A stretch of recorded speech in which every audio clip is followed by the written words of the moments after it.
Alright, there we go. What's up, gamers? Live with Acting Relic here, and we're going to play a little bit of Warhammer 40k Space Marine 2.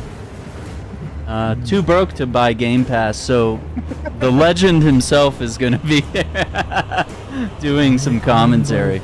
I am but a voice in the wind this time. Yeah, man. Plays one of the AI characters. Just hand you the controller that's not plugged in. You do with the siblings or the little kiddo.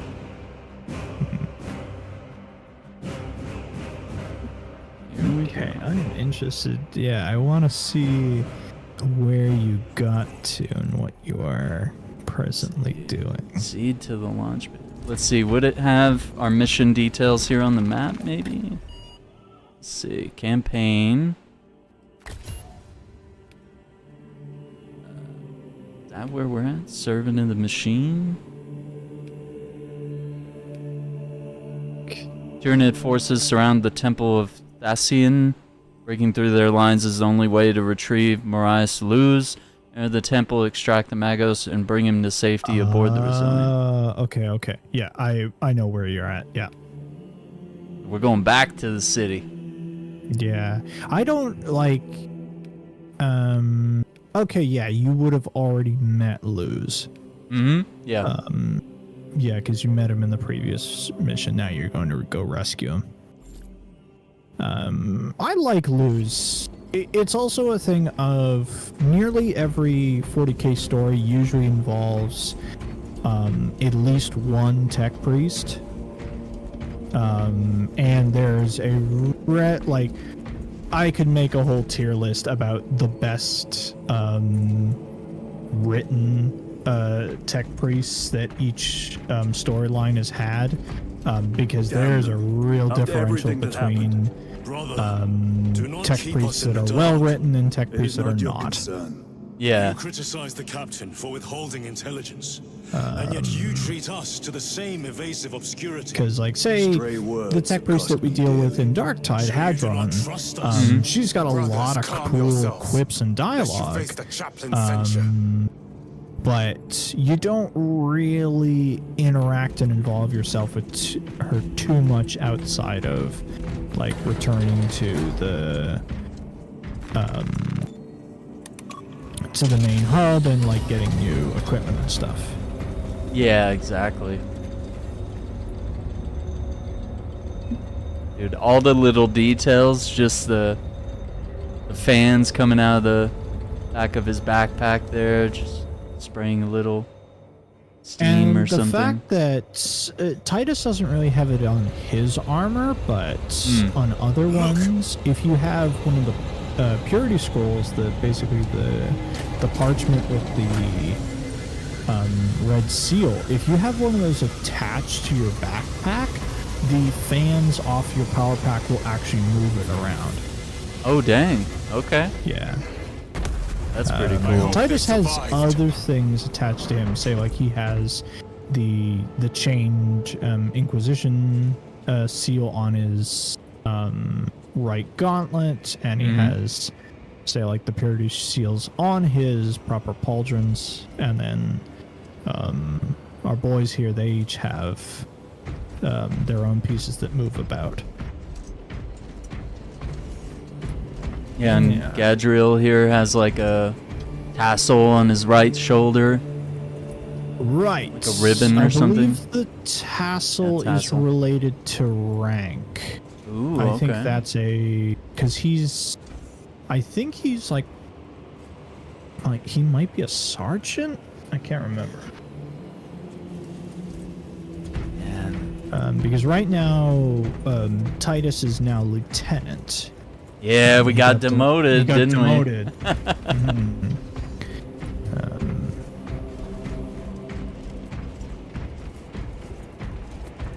See here. Yeah, I'm glad we took some time to play the first game, because it definitely feels good to at least know that much about this game and the series. Sketchero is a sergeant. Oh wait, they brought something to study it over? Oh yes. That's so cool. I think that's a Carnifex.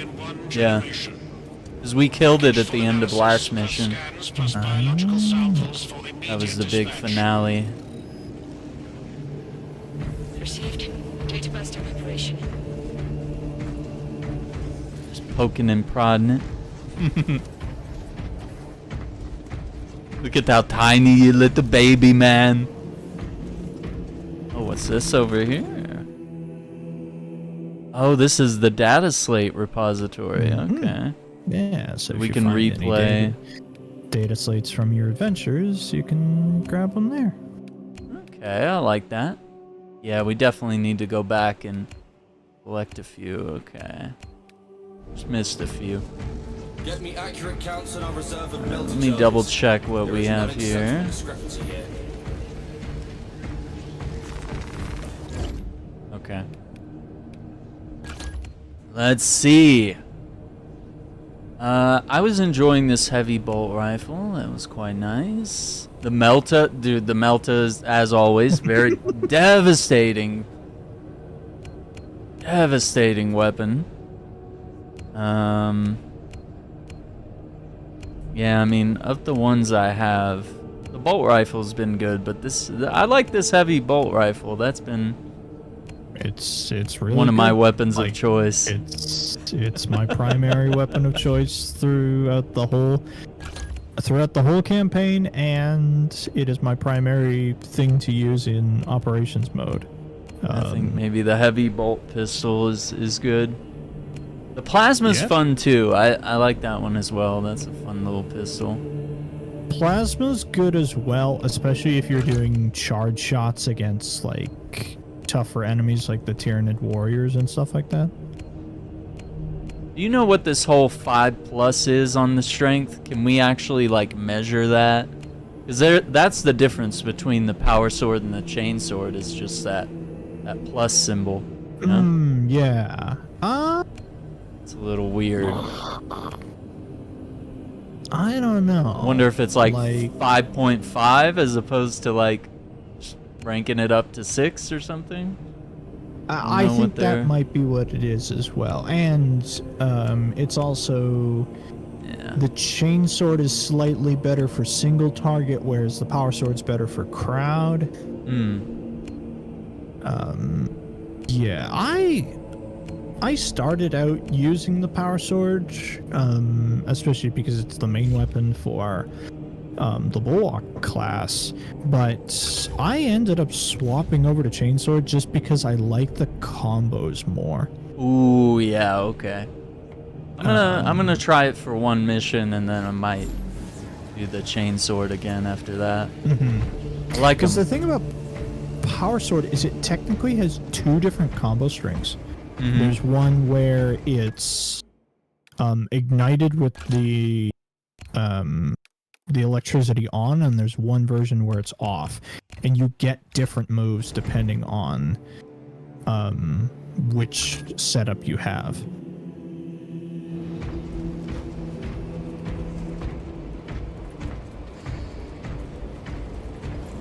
I actually really like that we come back to the base after each mission instead of just doing cutscenes and sending us to the next location. I like this moment where we go back, we talk to everybody, we do a briefing, you know, we gear up, and then we hop aboard the ship. I think it's a good process. And the other thing was, this guy over here, the armor, he asked about Titus's health condition. You know, he was like, "Are you okay? Are you sure?" And he was doing scans and stuff, and it was just like really interesting way to build some tension and some mystery around. Is there something wrong with Titus? Does he still have this effect with the Brother, you seem warp? troubled. I tire of reckless fools. I hope you do not mean us. Not unless you worship the Omniscient. Ah, then I share your distaste. Yeah, this guy's got the little gold thing on the backpack. I used to have one of those before I got demoted. That little golden sun-looking thing. The Iron Halo. Yeah. Yeah. Oh, look at him. He's got like a little helmet over the back of his head. Kinda. Yeah, that's the heavy armor. That's the heavy armor intercessor gear. That's cool.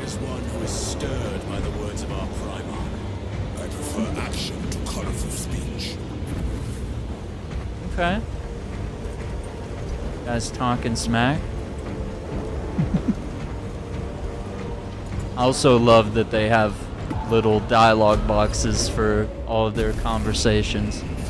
'Cause it's real easy to miss what like some character is saying while while you're walking around, man. You don't want to miss out on anything.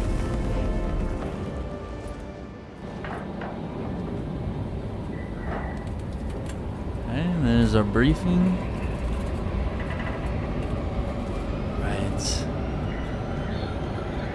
Get back into the flow of things here.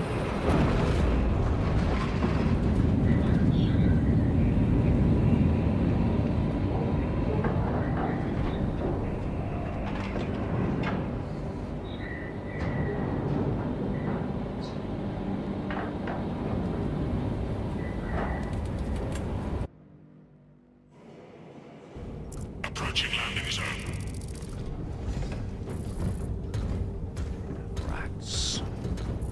The temple is located inside the dome section of the city. We'll have to land outside and make our approach. Brace for emergency landing. Lock armor.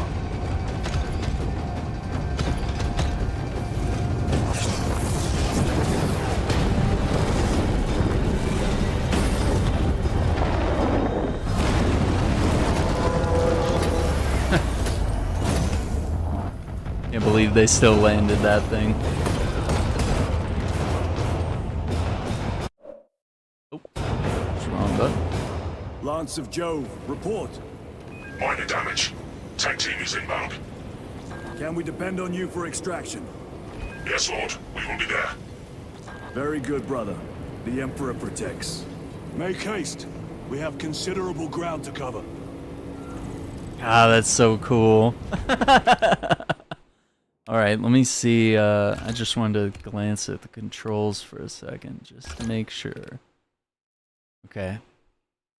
Parry. Okay.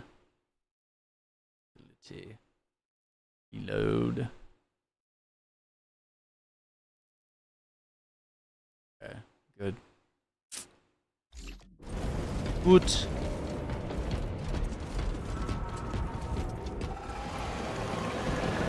Oh my god. They just flew by.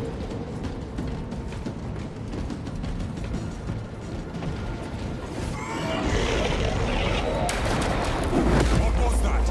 Well, that's like a Eurothrow placed on Overwatch inside that building. a neurothrope. Tyranids! Let us spin their numbers.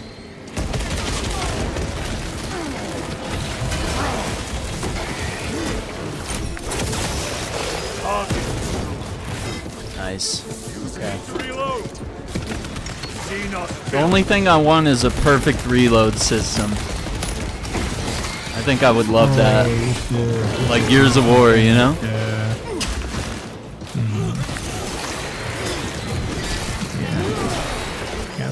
Having the gears timed reload. Sir, Yeah. have you faced a Eurothrow before?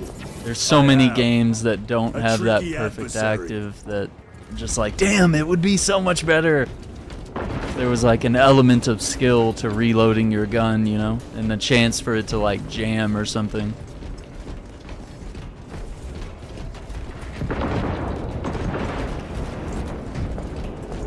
Can't believe this game looks as good as it does. It still blows me away.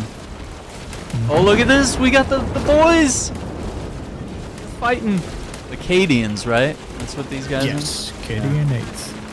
Resupplying. Alright, we got a bolt carbine. We got power sword, stalker bolt rifle, Oculus bolt carbine. Well, we'll see if we need it or not. Let's see. Clear the area. Protect the gun batteries. Systems.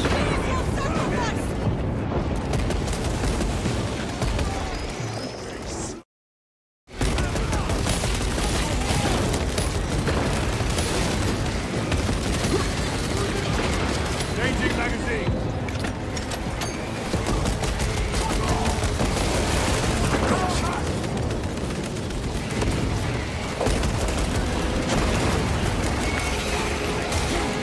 Oh man, gotta get that parry timing back. Wow, that execution.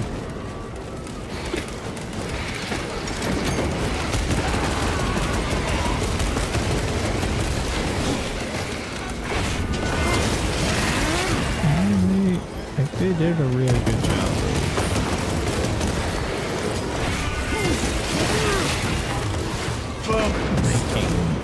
Making everything feel good to do. Yeah, Varellus! every element of it. Chiron! Relentless. The Emperor. It's good to see you. Where's your squad? Gone. Oh, yeah, and he's got the red. We need to The get red across the helmet bridge. is. Nothing gets across with I that can't beast up there. remember What are we up what against? It has its rear covered and we do not have the those with the manpower red to break helmet through. have. The Cadians are holding the bridge at great cost. Set up assault positions by the bridge. They have their We'll deal own with it special later. rank as well. Very well. Oh, okay. That's cool. We will avenge Let them, me brother. see. Watch yourself.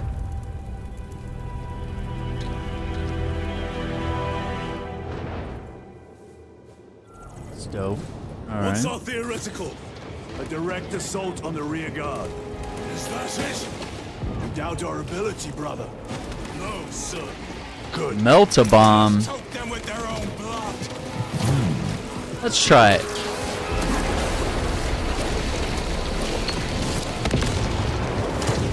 Restocking.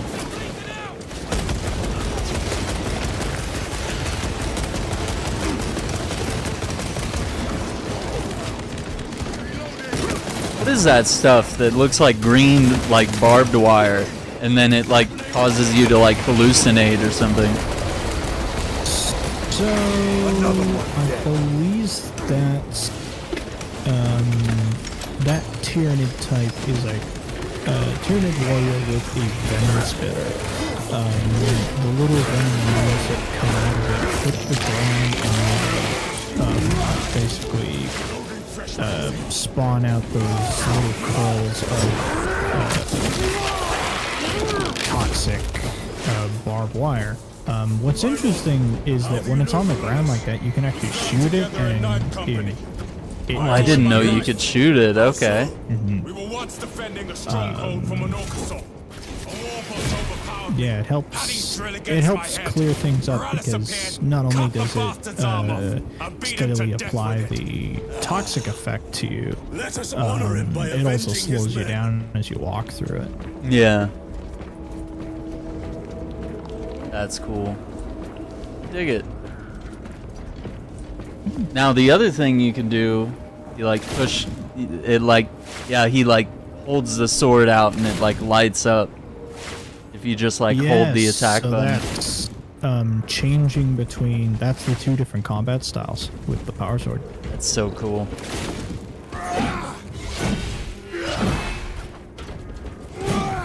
There we go. Oh, I see it. Yeah. Yeah, it is a totally different set of combos. Okay. So the pro gamers will know about that. Okay. And depending on what you are facing, sometimes it ends up being better to use one style over another.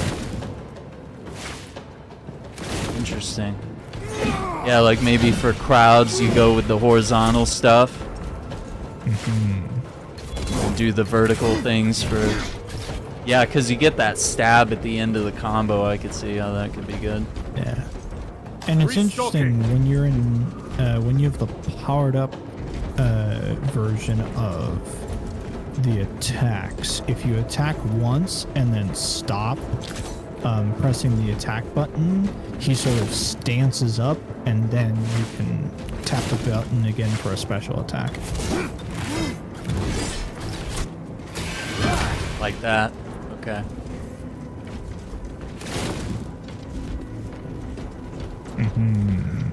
Yeah. It's...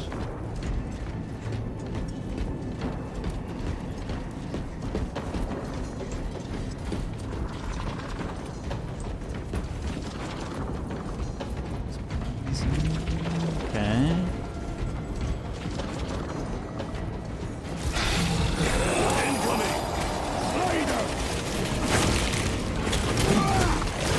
Aaron! Watch out, brother!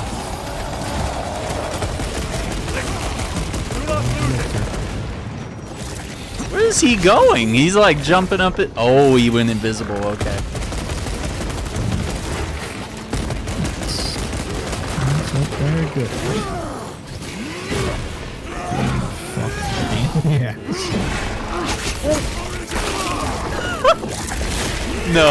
No way. I have dealt That's with the coolest takedown. Yeah, where you I have to grab his reload. one arm and stab him back in with And it. he went invisible. He thought he could be sneaky. And he still got. Oh, I love it. Glorious. Alright, we got a lift right there. reloading. The bolt pistol. Already got one of those.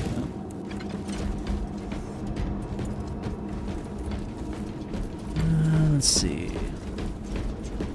Oh, our sword and a guardian relic allows self-res. Okay. Yeah, it's a good one.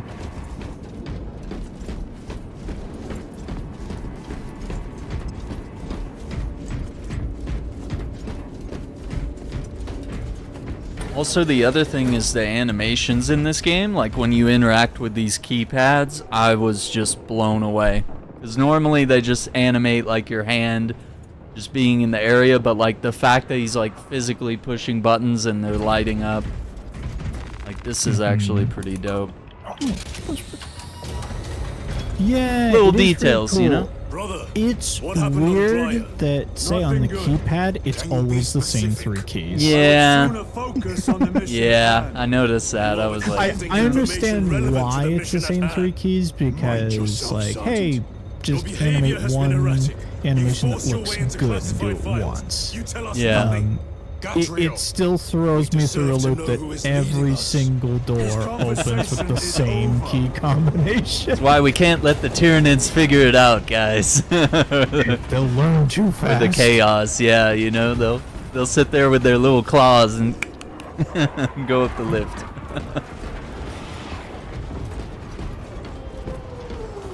Still such a good animation, though. Yeah, because there's the keypad one, and then there's also Munitions just secured. the big red button where you just push it. Yeah. Oh, some dead Cadians here.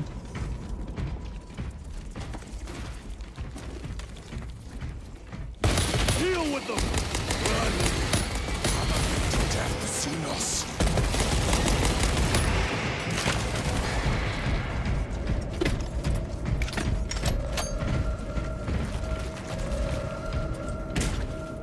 Morellis, ready your men. You broke through. We're about to take down the Neurothrope. Good. Make it suffer. Ammo cache, nice. Good on that.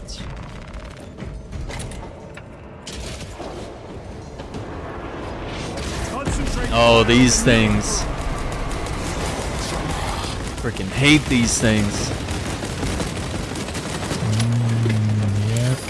Fucking zone flips. And in fact, that's the That's that's part of the version. That's the neurothrope, where there's only one of them, but they have way more health. Oh boy.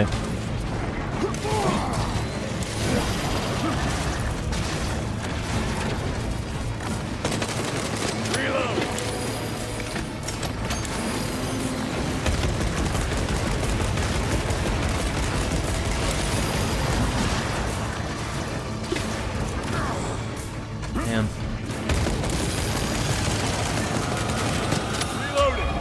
Oh.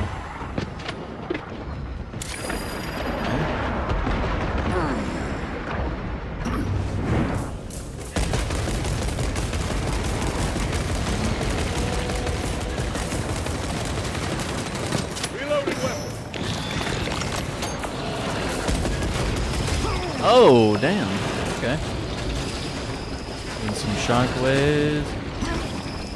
Gotta dodge through him. Oh, he's got a shield.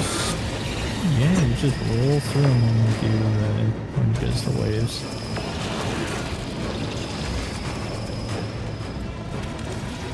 We have to go in there? Yeah, you might have to get in range to. You might have to go past his shield and you either smack him in the face with your sword or something like that. Okay. Oh, slashed him clean out of the air. That was such a cool counter. Oh my god, why is this game so awesome?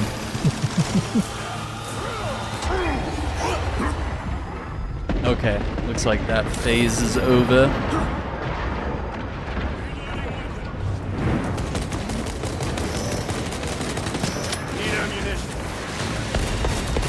I need to go back for ammo.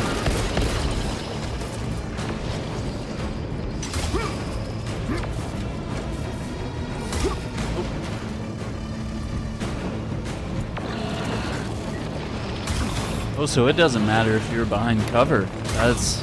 oh shit. I can't grab the ammo. Stop it, you nerd. I need the ammo if I'm going to kill you. Okay, maybe not. Damn.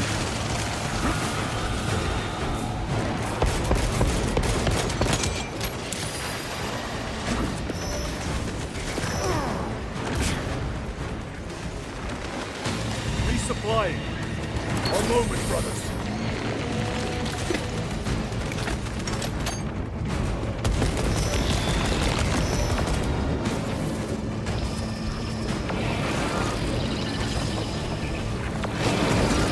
Yeah, they are going in there, so.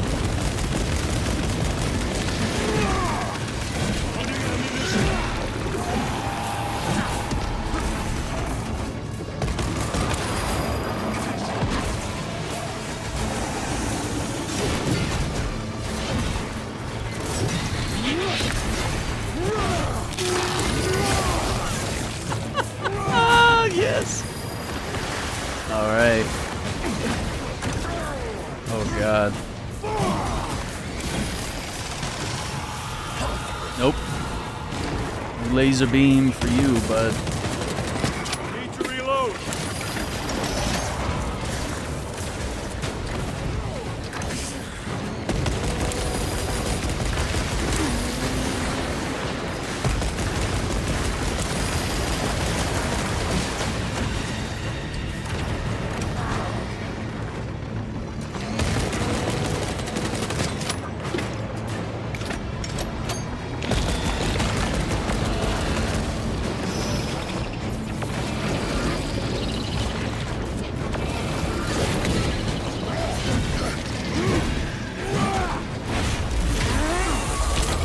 Cute.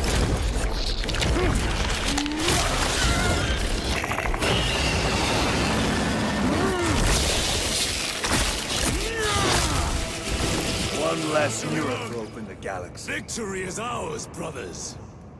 That's insane. What's up, Hawk? For the Emperor. Your men are clear to take the bridge. By the Primarch. I had little faith I would hear from you again. Will you be joining the assault? Our path leads to the dome. Travel well, God, brothers. dude. It's really going. The most epic Lance takedown. of Jove, we are heading for the bridge. Status report. Thing was blasting that crap in my face and just rip off one of his horns and stab him with it. Imperium be with you, brother. Love it, man. Alright, we're good. Giving us a lot of pickups. Let's see what's over here. Another ammo cache.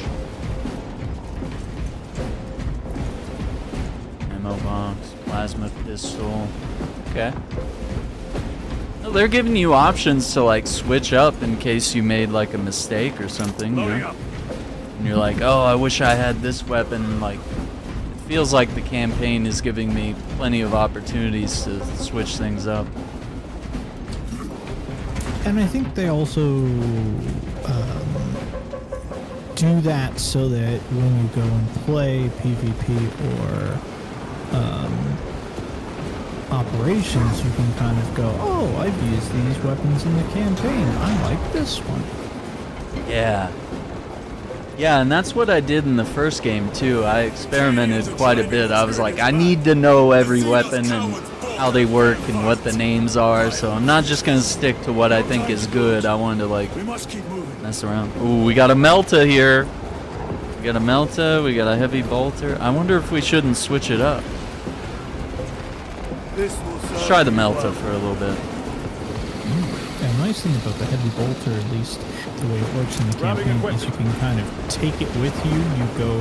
You shoot through all the rounds of it, and then you just drop it. Yeah.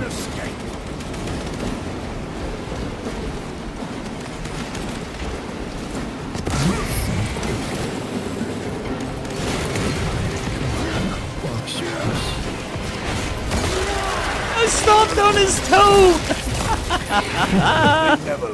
Do your little toesies hurt, you little baby bug?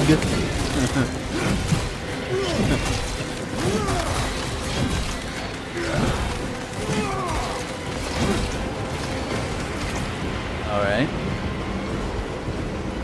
Dude, look at that. They got tanks, they got soldiers. This is a full-on war on this bridge. Take out those boys.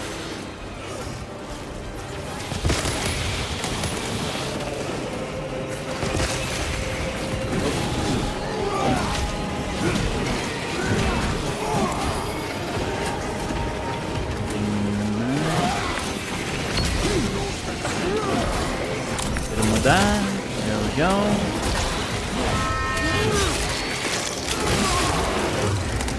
Another one.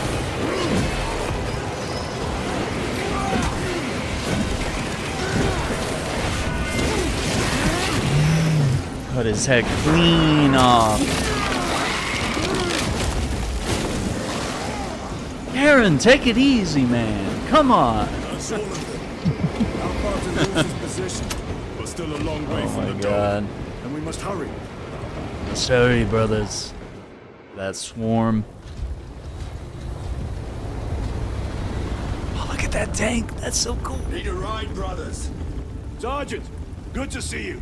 The Acadians have the bridge under control. Thought you could Yeah, use an that's extra hand. the Oh, welcome up. Ultramarines Come on. hover tank. What the hell is that thing called? Administratum building. The temple is this way. Oh man, I thought we were gonna do a tank mission. The Acadians are requesting No, support. that's one thing I Thank wish you, this brother. game had was more like Some variety let us to, use the tank, let us use a turret, that kind of thing. yeah, some pattern interrupts, you know? Ultramarines! Like there's lots of cool environmental set pieces, but not as many gameplay set pieces. Yeah. Have the enemy infiltrated the dome? No, my lord. What about the Temple of Thasian? The dome was evacuated days ago.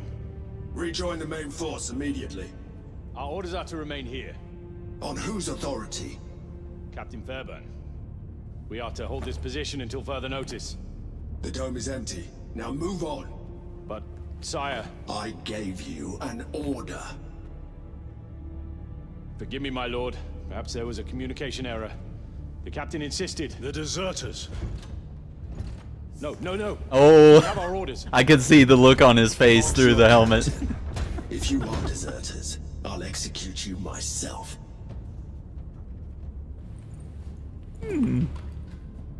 Captain Fairburn, come in.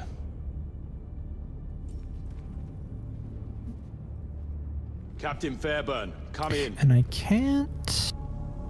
Ambush! What? What is that tattoo? Oh no. Are these boys traitors? What?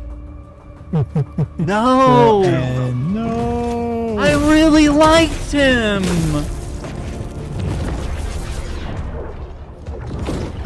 Oh shit.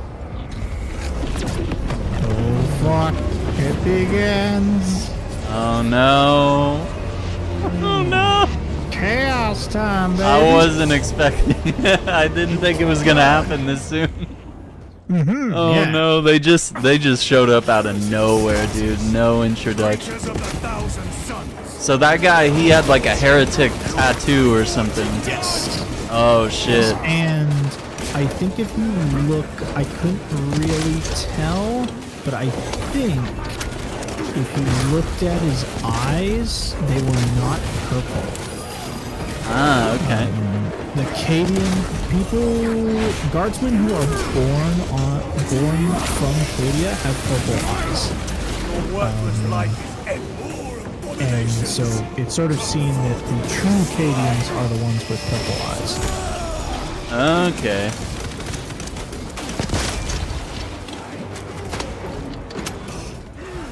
Dude, ripped his helmet and his head off. That's crazy.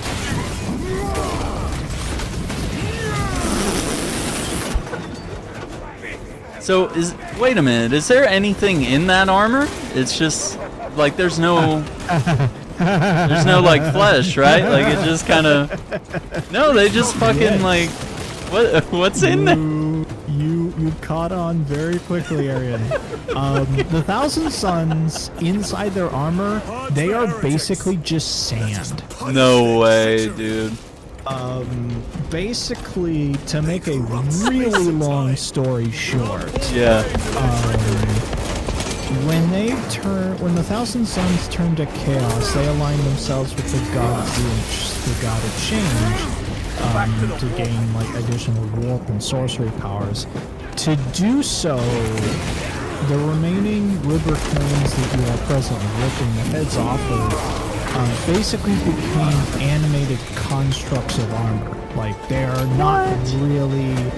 There's nothing left inside them. They're just animated by magic, basically.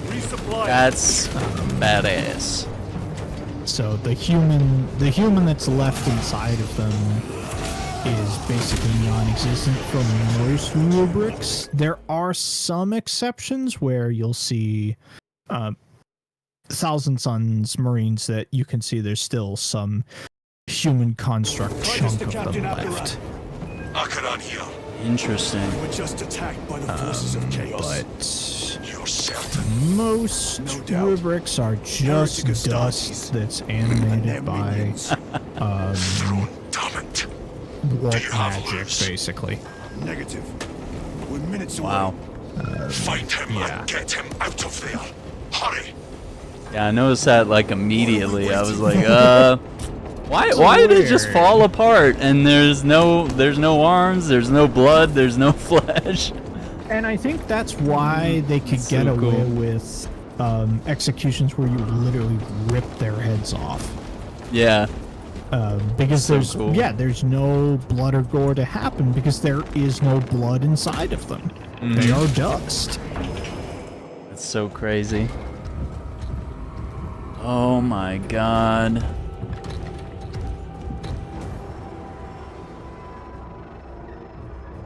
Yep. And there's the taint of the warp. Mm-hmm. Oh no.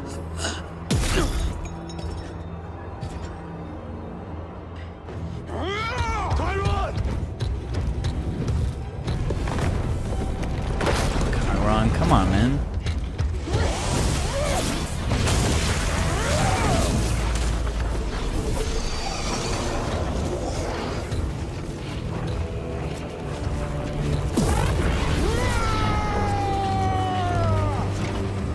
Cover him.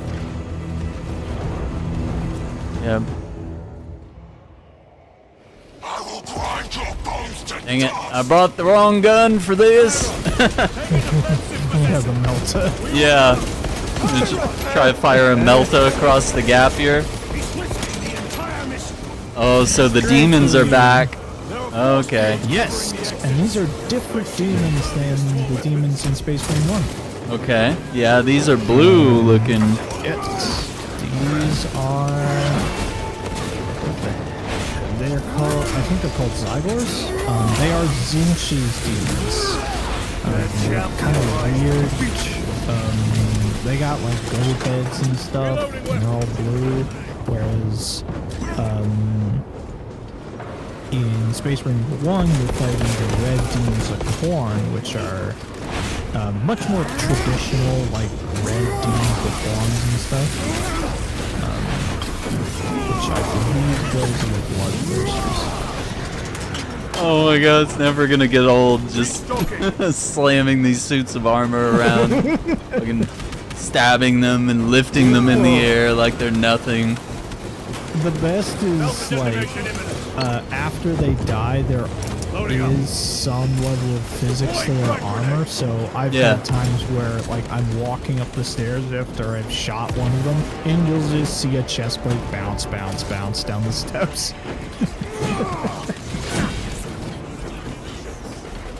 We gotta get him, Gadriel.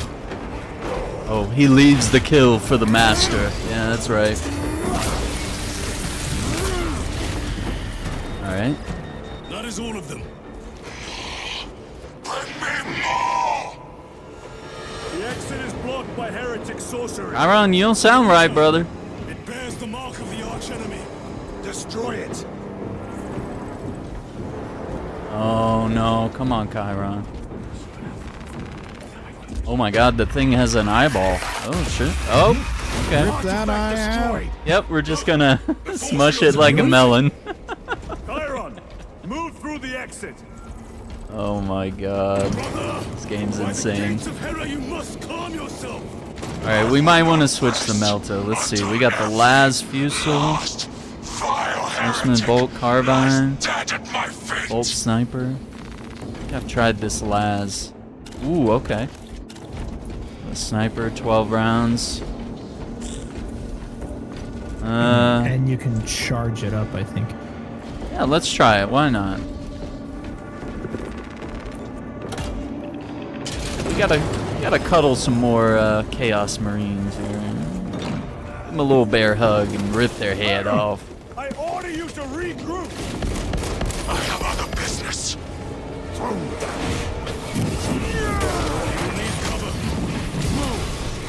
That's so cool. And the sound effects of that heavy armor just hitting the ground. Last Fusel's pretty much one-shots on normal. That's cool. Yep. Oh, we'll be able to...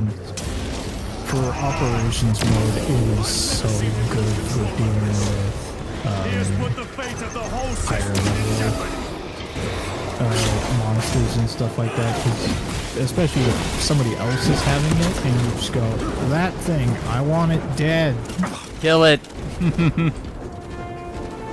Do I need to worry about covering him, or is he kind of good on his own? Your treachery ends now. Yeah, like, Heretic coward. I'm trying to actually, like, help him out every now and then. And also, seeing what the bolt pistol does to, like, regular humans is pretty cool. Yeah. Oh. Yeah, that's mass reactive shells. They just pop. Yeah, Here's dude. the next time you see another group of them around, literally run into them. Wait, say that again? Run into them with your armor. Don't even swing. Like, Just run? Walk. Just run into them. Okay. Alright. I'm pretty sure that you would just literally, they will like die because of the weight of your armor. No way. against them. No way. That's insane, dude. Yeah, this game's crazy. Chiron is fine taking care of the trash, just needs help with the big boys. Yeah, that's fair. Another Guardian relic. Alright, let's see.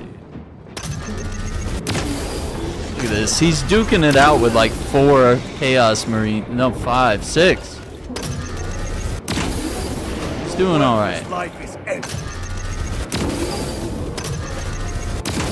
Yeah, dude, this is one-shotting everything. Okay, let's see what it does to the, the little human. Alright, here's the Chaos Demons. Look at these guys. Little blue. They got little beaks. Is that a beak or is it just the helmet? It's a beak. Okay. They are weird, which fits with the fact that they avoid entities from the warp, but like Zinch's whole thing is just their monsters are weird. No traitors remain. Get to Chiron now. Yes, we must, brother. Sergeant, check the perimeter. Yes, brother. Explain yourself. Need I justify my hatred? You need justify your recklessness. The traitors have a debt to me. And you will throw away your life to collect? Death is my duty. Your duty is to the Emperor. You will die when and where he so chooses, not over some personal vendetta. Yeah, I guess it's not till later in the game where he understand? explains what he means by chaos Lieutenant, owes me a debt. You should see this.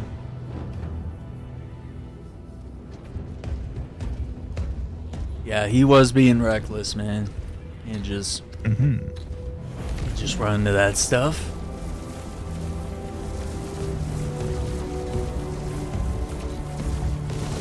Blues must be in there. They're using some Holy kind of shit. No, I'm looking The at that altars. statue Same ones we encountered in the earlier. background They there. must generate the Uh-huh. shield. I think I know what that Destroy statue them. is. Then purge these abominations from the face of this world. God damn, this game goes so hard. It seems the traitor's motives are unmasked. Oh, this big statue with the... You doubt they wish to stop Aurora. Yeah, zoom That's in Saint on Michael, the- Dark The Archangel, Imperium man. inheritance. That's him taking care of Nothing is as demons, it yeah. seems. Unironically, you're Not actually far real off. close to what it is. I'm pretty sure that is a statue of Sanguinius. Okay. Sanguinius is the or rather was the Primarch of the Blood Angels. The leader of the Blood okay. Angels. His wings are real. He could literally fly. What? Yeah. So what is he? He's like a god or some shit? Or why is he A have demigod. real... Oh my He god. is one of the direct sons of the Emperor, so he had special human abilities and stuff like that. Sanguinius is pretty fucking cool. That is yeah, I did insane. not Yeah, we gotta get a know screenshot. Yeah, that's interesting. Because I as the cutscene was playing, I was looking at some of the... Oh, and you know what? Those chalices that are above where the Chaos Boys are, I think they have the Blood Angels iconography. Let me see. Oh, that's as close as I can get. So these chalices are on the fence? Yeah. Those look like Blood Angel symbols to me. Is that that Huh. little blood droplet thing in the middle? Is that In the what center, yeah. Which Okay. would be basically their... And are they red? I think they Yeah, are. yeah, it's So, red. what it might You can have zoom. been is that when this world was first discovered by the Imperium, it was discovered by the fleet of ships that were Blood Angels. So in ages past, they made dedications to them on this world. including that giant statue of Sanctimonious. So they're big fans. Yeah. I gotta get a photo of just that, because that's pretty epic too. In fact, is that statue based off the Forge World model? It might be. He looks like he's stabbing like a giant snake or something. What is that? I don't know what that is. Got like a jagged spear. Let me have a look. Oh, it's 100% based off the Forge World model. Okay. Yeah, that is 100%. They took the Forge World model and made a more complicated statue with it.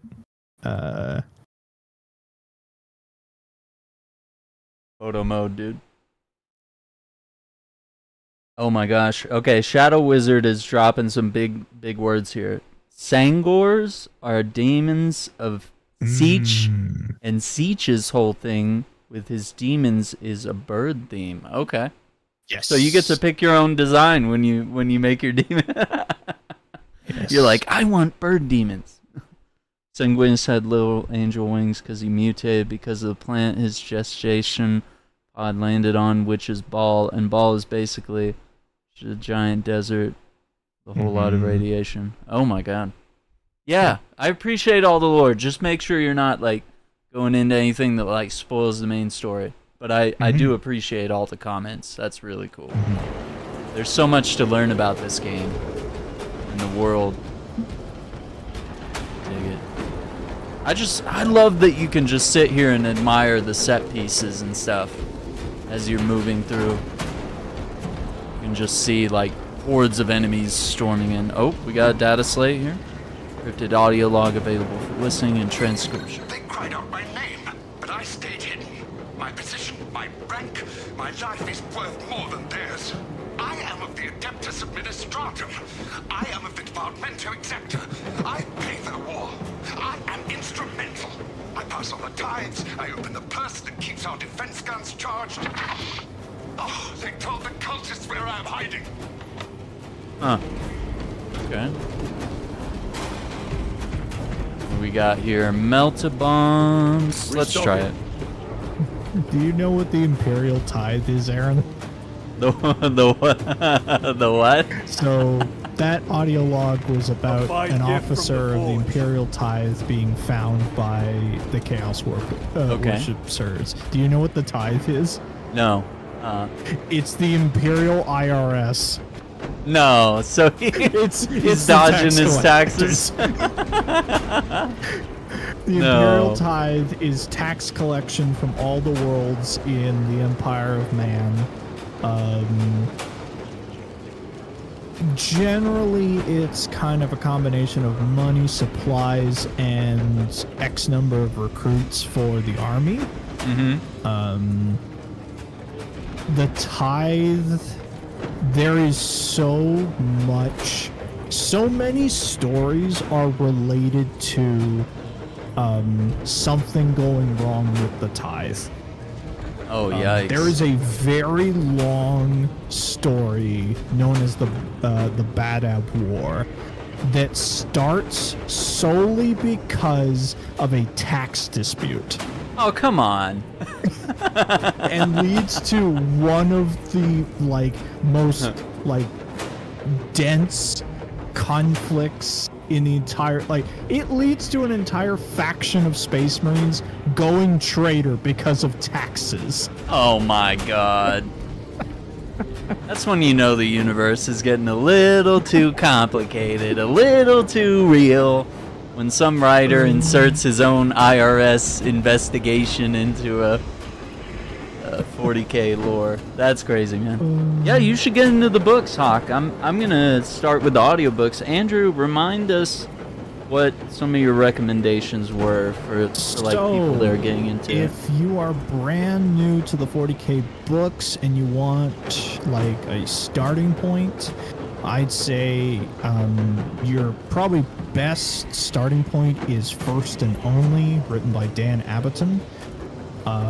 It is a really good guardsman book that kind of sets the stage for a lot of different styles of 40k writing.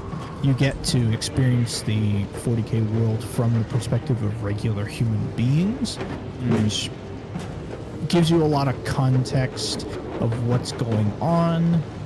If you really like the TV show Band of Brothers, you'll really like First and Only as a book. I love Band of Brothers. Yeah, then from there you can kind of, the way that I always look at it is that you can kind of go to different sort of strings of books. So say you want to follow books about something that you find interesting, like, hey, I want to read books about the Dark Angels, so let's see what books are available, and hey, we go with this one. Or you want to go, oh, I want to learn about this storyline, I want to learn about the War for Armageddon, and then you can go through that series. Or you will also end up getting attached to certain authors of like, hey, I really like the way that Dan Addison writes his characters, so I'm going to read more of his books. That's cool. That's a good way to approach it, man. I hope that helps talk, man. I just finished going through the book number 1 in the Horus Heresy series. I will probably never finish all the books in that series because it would take me an eternity to do it. Right. That said, Horus Rising book number 1 is very good. Oh, damn. Okay. Oh, yeah. It is one of the best Space Marine books because the characters that you deal with in the Marines have so much character to them. They are interesting people. That's what makes me excited to get into this, to reading that, because you don't always get that from everything, and nowadays I'm starting to feel like a lot of the writing is really bad, like a lot of TV shows, a lot of other media, and just this tiny dip that I've taken into 40k of playing both Space Marine games and Darktide and Vermintide and all these other games. It's like there is so much here to get into and just be a massive nerd about, and it's deep and it's interesting. That's the other thing. It's not just fluff. Yeah. The best 40k books are ones that are written from multiple different perspectives. Say one of my favorite books that I have gone through is, let me get the exact name here because I always want to call it one thing or another because of all the different titles to it. Come on now. Yeah, we're definitely excited for the TV show. I'm hoping it's good. I'm hoping it's in Henry Cavill's hands, you know. He's a big fan. Hopefully it works out. I have what I want that TV show to be, and just for them to just do Eisenhower. I think that would be really good. I'm trying to run Hell's Reach. Hell's Reach is a very good book because it oh my god, you do knock him down! Look at that! yeah. Little human peasants. Oh my god, that's hilarious. Oh my god. That's so cool.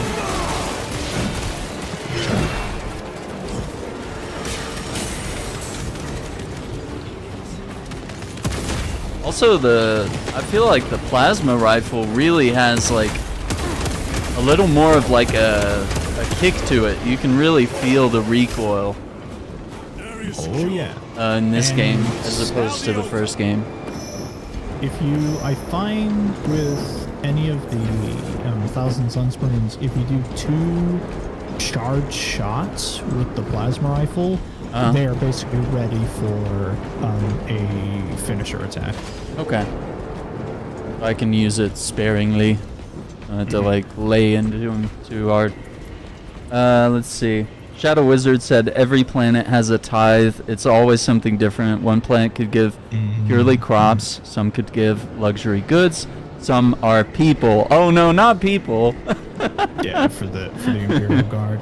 An example of this is Krieg, who tides soldiers. Oh great, yeah, Yes. love it. Death Core of Krieg. Give your soldiers to me. Blah. Let's see. Yeah, it's had a lifetime to develop. Yeah, I mean Warhammer's been around a while, that's for sure. Long time. So they've had time to like develop the war, or not the war, the lore. Book recommendation is Devastation of Baal by Guy Haley. It revolves around the Blood Angels and their citizens defending Baal and its moons against Tyranid Hive Fleet Leviathan. I don't even know what half those words mean, but it sounds really cool. And attempted invasion by corn demons. Is that what that says? Yep. Okay. So those are the Holy red shit. demons from Space Marine 1, are the corn demons. That's crazy. Um, Well, you got stuff to write down now. And Iceman says this game is outdated. Okay. I don't know what Iceman's deal is, man. He doesn't like... I don't think I have any Guy Haley in my library. Okay. I think most of mine are either Dan Abberton or Aaron Dembski-Bowden. Though you I'm got your present, faves. I just started Graham McNeil's False Gods. And so far I really like it because, again, it's the best Space Marine books are ones that are written from not only the perspective of the Marines, but then also human beings and like tech priests. The reason I like Hell's Reach a lot is that it's written from the perspective of Space Marines, Imperial Guard, and the crew of a Titan. Look at these statues, the bust. Oh yeah, those are 30K era Space Marine armor. Okay. Yeah, they looked a little retro. Okay. Alright, this is cool. What's up, little killer? How you doing? Yeah, we'll wrap up some Wukong soon. I don't know, it's a long game. It's much longer than I thought it was. I'm only in like chapter 4. So I need to dig into Wukong at some point. I'm just drowning in games, man. I got this. I got Wukong, Star Wars Outlaws. I picked up Jedi Survivor. You know, we got Dragon's Dogma 2, just got some patches.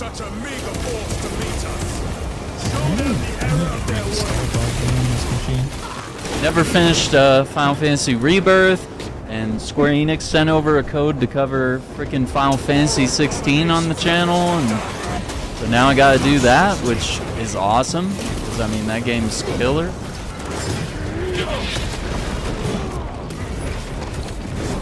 Just pretty dope that Square Enix even knows who I am.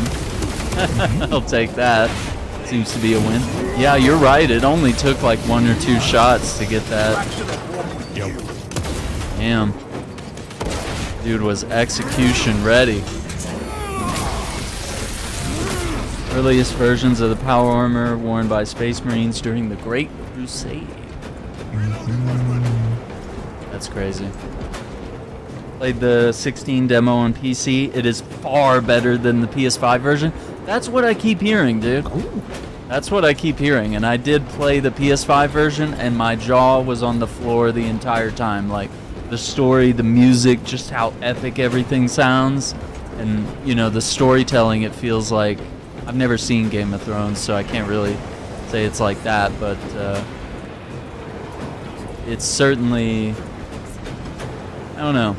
It's just really well-written dialogue and cutscenes. It's very dramatic. It's, you know, it immerses you. And I haven't always had that connection with Final Fantasy games. I've always had a hard time getting into them because I'm just not a JRPG guy. But I'm starting to be. I'm starting to get into all that. Hold this ground. But hell yeah, I'm actually, I love the fact that it's such a dark fantasy. It's a real dark and gritty Final Fantasy game. It's not your cheery, happy steampunk era stuff. It's totally different. Proper medieval and Your treachery just real dramatic, real dark, full of tragedy and pain. I like stuff like that. Warhammer's great, man. This, you know, we're talking about what games could be game of the year, and there's a lot. You know, we could say Elden Ring could be a game of the year, you know, with its awesome DLC. We could say this game could be. I have a feeling, say, like at the proper game awards, I think Yeah. Con's gonna win. And I think it was a high justification for it doing so. My personal is Space Marine, but then I think Elden Ring should get like best ongoing game or something like that. I would definitely appreciate that, yeah. Because we saw, didn't Cyberpunk win an award for best ongoing game? And I was like, Liberty, yeah. yeah, and I was like, it is a nice expansion, but it's not really like a live service game or something. But if that's the rules we're playing by, then Elden Ring should win it. Perfect. Yes. Perfect. So. Yeah, fair enough.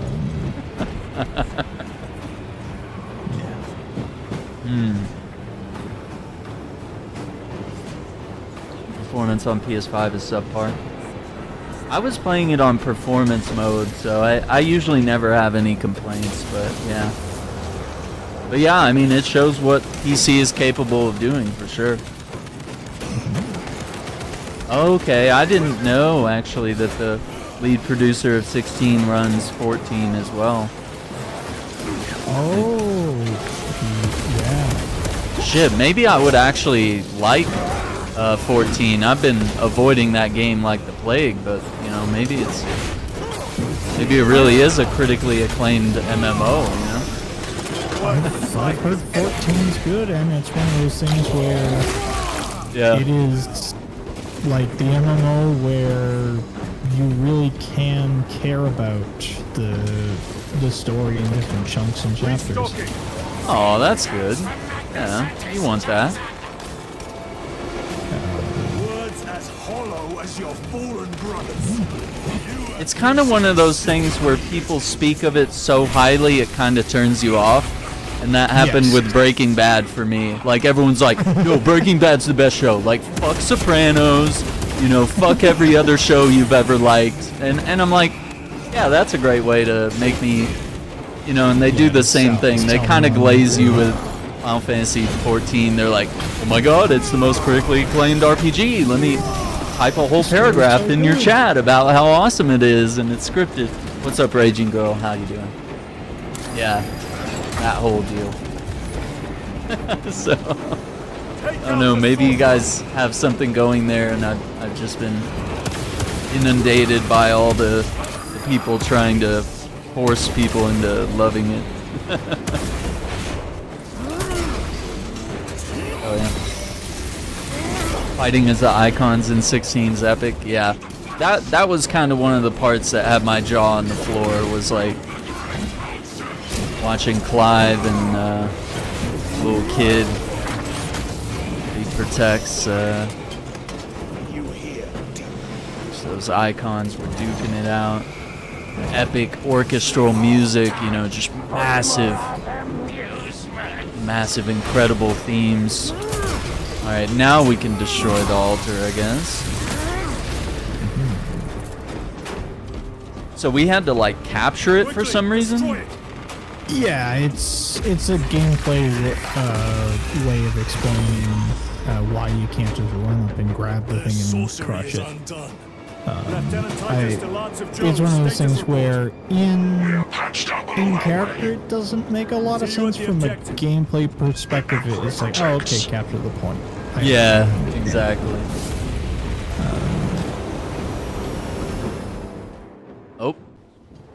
Lance of Jove, Stand by for extraction. Affirmative.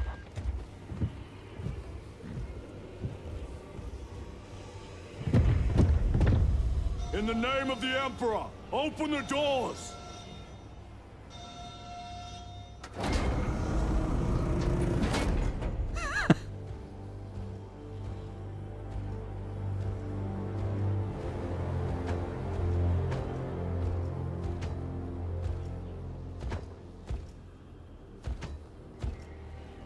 Morius lose.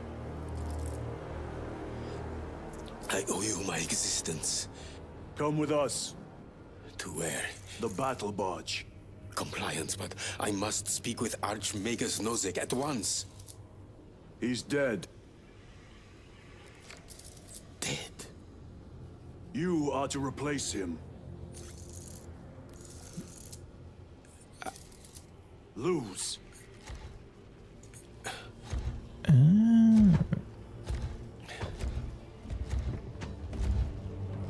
That guy's more machine than man. And it's kind of surprising because he has more flesh on him than some tech priests. Oh no. I think, like, say the Archmagos that he's replacing had less biological stuff left in him. But it's this weird thing about the Imperium is that you can't have full-on robots controlled by artificial intelligence, so you have to have, as long as there's still a human brain and consciousness driving it, everything else can be machine. Okay. But direct, proper AI only is outlawed. Well, what about the little servitors? Go ahead. Are those okay? Because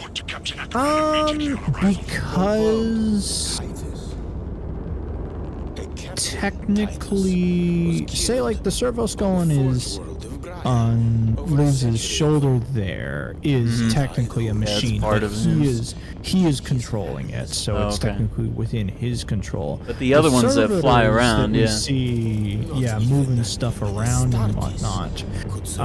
I think because they're technically linked to a larger consciousness that is driven by a human, they're okay. But it's mainly around you can't have Imperium and Man directly outlaws any sort of full-on artificial intelligence. Yeah, it is. The little cables are coming out of his backpack. That's so cool.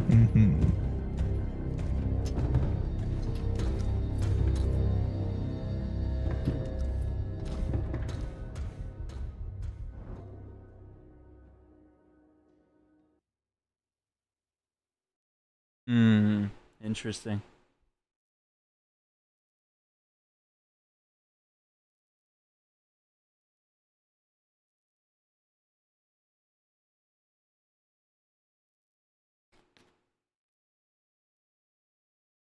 Oh, happy birthday, little killer. Happy belated birthday. Yoshi P saved Final Fantasy XIV, beloved by his community. That's pretty cool. Oh, he fucking saved it. That's for sure. Yeah, at the right time, too, because I think WoW was down at the moment. Like, they were in a bad place, and then Final Fantasy just, like, rose above all the other MMOs and was like, hey, we're the best now. Yep. We must report to Captain Akaran. Right. Excuse lose there.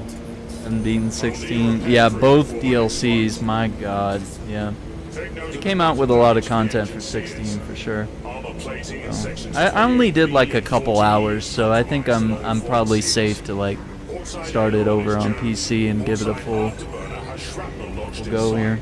We've got Belisarius Kal, is that his name? Wait, let me do it real quick, hang on. If you want a fucking tech priest, look up Belisarius Kal. Oh no. Kal is, and I will also grab you the picture of Kal next to everybody else. Because you need to understand how big Kal is. Oh no. Okay.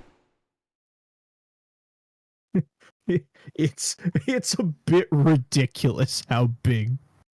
Oh yeah, here's my favorite. Let me see.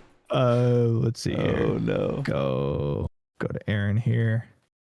So here is Belisarius Call standing beside a Space Marine. Oh fuck. Look at this. Okay, hang on. I gotta share the screen with everybody. This is crazy. That's doing. Well, that's showing something else. You do. Oh yeah, there's the real up close one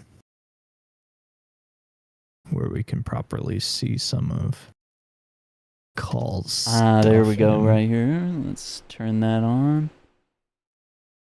Why is it so small? We gotta look at this, gamers. Look at this guy here. Can you believe this? Has to be a prank or something. Look at that.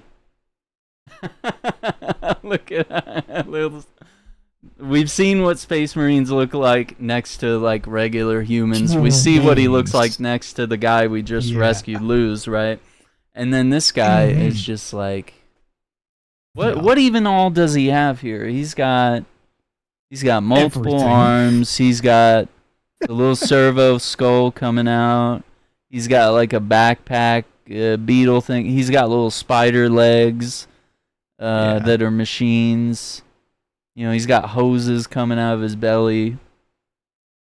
I don't even know what that. What's that like blue thing that's glowing on his under his left arm or whatever? He's got like a.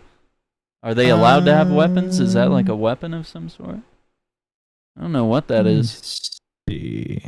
Such a weird. Yes. The left thing it's like a plasma gun. Or actually, it may not be plasma. I think it's the Mechanicus have like Tesla guns, basically. Oh, okay. Where they're like That's proper electric shot guns. There we go. There's some. Yeah, let's see some more. There's a second image there where it's some of like close up look at some of the different components of his model. Yeah, you can see all the like electricity flowing. Okay, here's a model. God, dude, the detail on this. Oh boy. Yeah. That's insane. Let me see. Yeah. Yep, there it is. He makes the Marine look like a child. Yeah. Yeah, I mean, when you see these two like next to each other, it's like we know how big Marines are. So this guy is huge. Yeah. Call's interesting.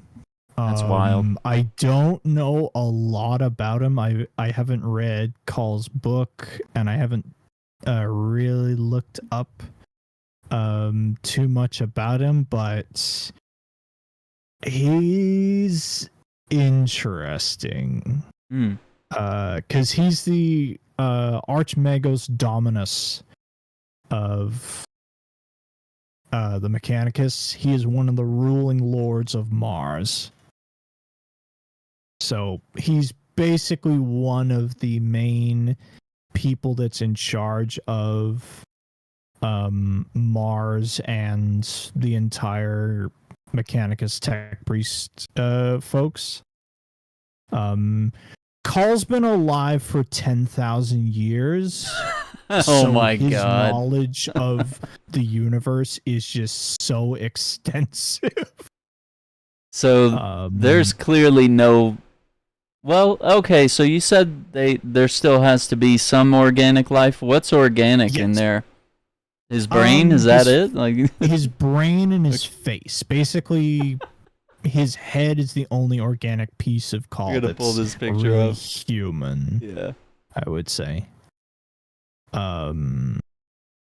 Yeah. Call is the person who developed and built the Primaris Marine program, which Titus gets turned into a Primaris Marine at the beginning of Space Marine 2. And Call is directly responsible for creating the Primaris program. That's insane. Look at all these details on the figure. Like, I just pulled up the front, like, full shot of the figure here, and he's got, like, all sorts of... He's got, like, Dr. Octopus claws that he can... Doc Ock stuff. Like, come on, man. Ridiculous. Yeah. And then we got a picture of Henry Cavill for no reason when you search for this. He's just his inseparable Doc from Ock Warhammer. claws are called the Mechadendrite Hive. Oh my god, of course it has a name like that. You can't just call him that, you know? You gotta have something eloquent for it, you know? Let's see. Augmentation cult mechanicus is pretty much the more augmented you are and the less flesh you have, the higher in rank you are. Cal is an archmagos, which are basically chief scientists. Okay. Yep. Makes sense. Yep. Gee. Oh, clip channel point redemption for ADEM vertical plugin. Clip channel point redemption. You can do that, Raging Girl? That sounds really cool. That's a Twitch thing then, huh? Cool. I need to look into that then. That could be really dope. So, channel point redemption. So that weird thing that he has. Okay, so he has. So the two weapons that Call has are the Arc Scourge. The raw might of motive force dances between the splay claws. Okay, so he has basically there's a lightning weapon that he has, and then I think the glowing thing that it's in his left hand is the solar atomizer. Oh, of course. Yeah, it's not just the Tesla gun. Highly It's advanced melta gun. Oh no. No, So, you can't just give him that. Basically, it's a melta gun. Oh my god. But like where melta guns turn things to sludge or disintegrate stuff, his turns it into like it destroys it down to the atomic level. So he probably one-shots things with that. I mean, because the melta... You can run Call on the tabletop. I've never known like if he's really good on the tabletop. Yeah. It's also a thing of because he's a high priority character, if you play against people and you put Call down, it's like, well, I'm gonna kill Call first, right? I'm gonna take out the most important thing that you have here. Oof. Good luck with that. Yeah, look how tiny these little guys are.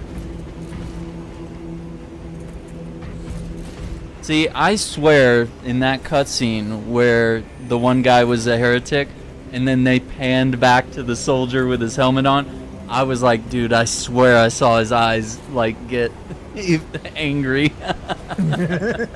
I could just see, like, even though he had his helmet on, I was like, that dude is beyond pissed once he saw that tattoo. Every small task. He was like, nope. What was that between you and Luz? Irrelevant. I disagree. That is your right. Brother, we only want to help you. Help? You almost cost us the mission, and now you speak of help. Yeah, there's some serious trust issues going on here. Because Titus doesn't want to share his past, because it could stir some more controversy. And these two are being nosy as all hell. The entire campaign, they've been like, I wonder what Titus is hiding. The entire time. Okay, we got a little... They're having like a little meeting over here? What's going on, guys? Little prayer session, maybe. Ooh, what is that thing that they're all connected to? They like downloading updates. I wonder what Hang that on, let me thing photo is. mode it. Let's see. Are those little servos like in the in like little? There's like little Yes, skulls in they there. You are. see Those that? are servo skulls. And they're just all these tubes coming out and going into the guys. Okay. So that thing might be like a repository of knowledge. Where these cables go? Are they going up their they're going up their robes. I don't know. I don't know about this one, guys. Look at these axes, though. I mean, we get to admire all this stuff up close now. Look at that. They got their proton packs. Oh, this guy's a chainsaw on his arm. Okay, a lot of them have chainsaws, actually. Okay.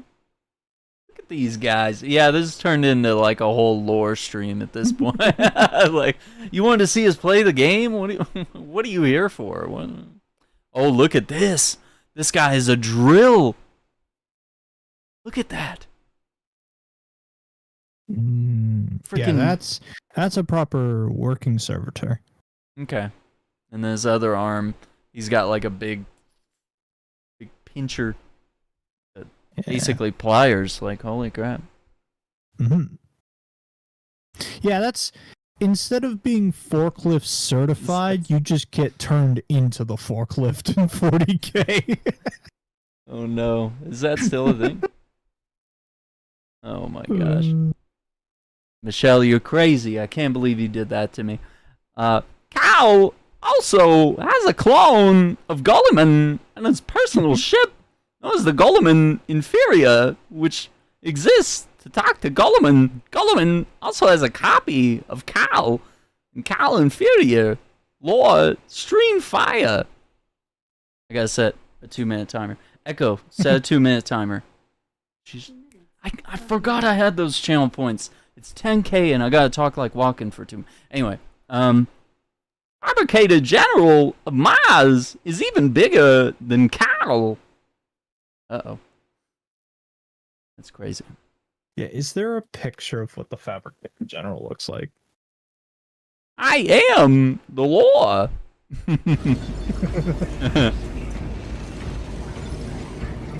No sack. Put up with your stories about the otters.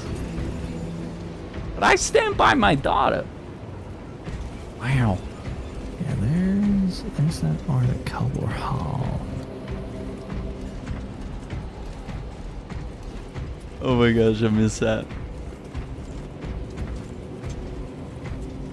We've inspected uncertified melter rifle crate 06.77C.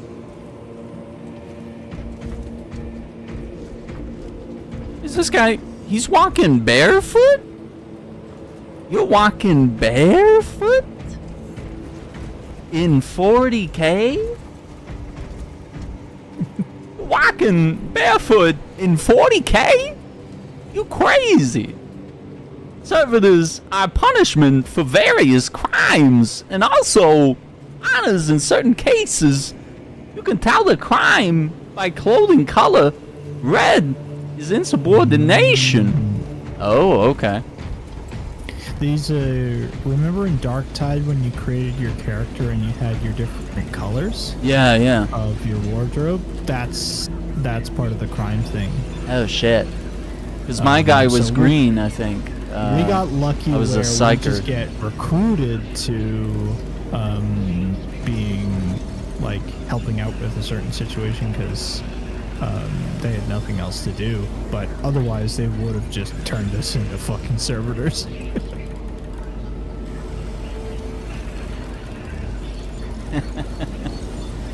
That's awesome. Yeah, I liked having all those like super cool powers. I still want to play more Dark Tide. It was a lot of fun. Yeah, I really enjoyed that character quite a bit. Alright, we gotta go brief with these guys. See what's going on. Wait, I wanted to do... Look at that. We can see the ships outside. Look at that.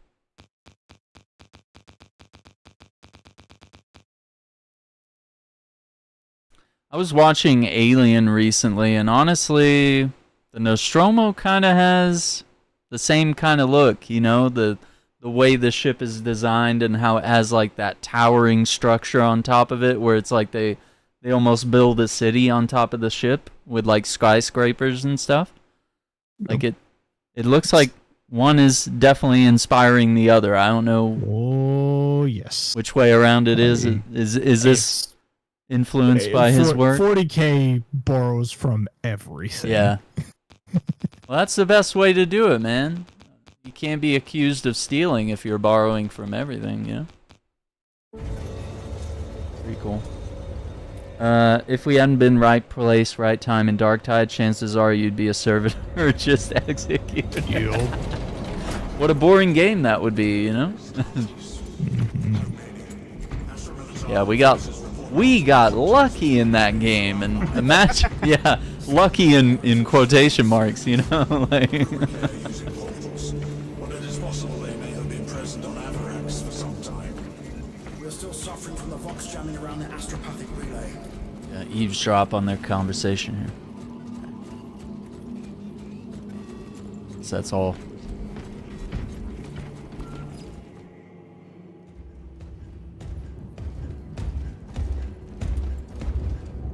Lord.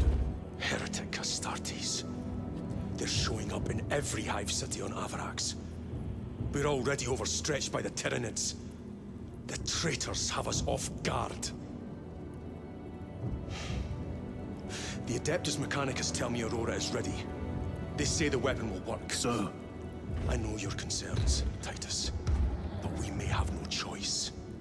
Can we at least warn Calgar of the danger? Impossible. The astropathic relay on Avarax has been completely surrounded. Every attempt we've made to break through the Tyranid lines has failed. Can we Vox a message in? There's a dead zone around the relay. Something's interfering with our Vox comms. We have to get inside. Emperor, save me. I've tried. Now the Tyranids have launched an attack on our defenses. We're pulling back to the fortress. We'll make our final stand there. Battlefield projection. Magnify C3. Look at all those freaking red. Where are you? It's a lot of red. There. The Hive Tyrant. We've had no reports. It's there. We kill it. We break the synaptic connection. It scatter like rats. The Hive Tyrant. A worthy adversary. And if you're wrong, if it's not there, I cannot afford to throw men after a hunch. Give me 2 squads. 2 squads? We need to kill the Hive Tyrant, find whoever is jamming us, and get the message inside the relay. 6 men. That's all I can spare. Use them wisely. Thank you. The Emperor protects.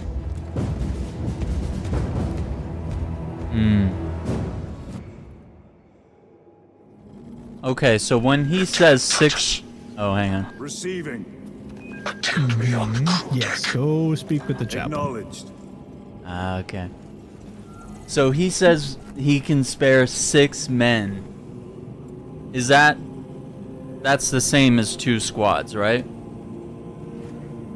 Or is that different? Or is he giving me less than I asked for? Does that make sense?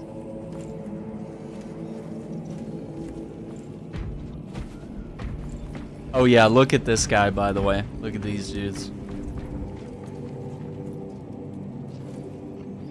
They got the wings on the mask. Yeah, though those guys with the winged masks, they're the honor guard for Ultramarines. So cool. Red You cape. can actually, Bulwark can unlock that armor. I must have this someday. It's I think the last unlock you get for Bulwark is the winged helmet. Dude, you damn right it should be. I mean, look at how fucking badass that is. John says, I doubt a squad is 3 people. So yeah, I asked for 2 squads for this mission, and I'm really only getting like 6 people total. Yeah. Okay. I just wanted to understand if he was actually saying like, I can't give you what you're asking, but I'll give you Can this. you guess why it's 2 squads totaling 6 people? Because they're busy elsewhere. Is that? No, because it's 2 3-man teams. How Okay. many players are there in the operations mode? Yeah, 3, right? So the 2 missions that Titus sends them on are 2 of the missions you do in operations. Operations and campaign run parallel with each other. I like Things that. that you do in operations are the side missions that Titus and friends aren't doing. So one of the missions is to go kill that hive tyrant. Yikes. Yikes. Yeah, I noticed that. I think they mentioned that when I did like the first actual mission after I was an ultramarine. They like kind of told me that the operations ran alongside some story events, and I thought, wow, that's really cool. I didn't think they were going to do that. Full Space Marine squads are 7 people, 1 squad leader, 6 other Marines. You can see a full squad later on. That's all I'll say. Yeah. Well, I guess for this game, it kind of makes sense that we're getting 3 and 3 in that context. So yeah, I guess Titus was asking. So if that's true, then Titus is asking for 14 Space Marines to go in on this mission, and his reply was, "I'll let you have 6." That shows how desperate and just shitty things are, I guess. I don't know. We can only spare so many men on a hunch. That's pretty cool.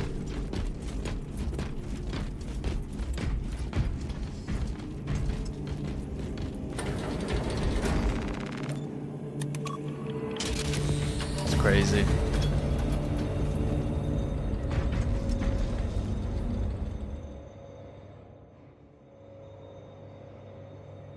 If the chaplain wishes to see you because of my transgressions, I will take full responsibility. I gave no report. I have yet to decide if you require formal penance. Yeah, that's right. That's right, brother. You took off. Okay, I do have one question, and you can tell me if this gets into, like, spoiler territory and you don't want to answer it. But when Chiron went, he got very close to the warp, and that was bad in the first game. Like, you get corrupted and you go bad, right?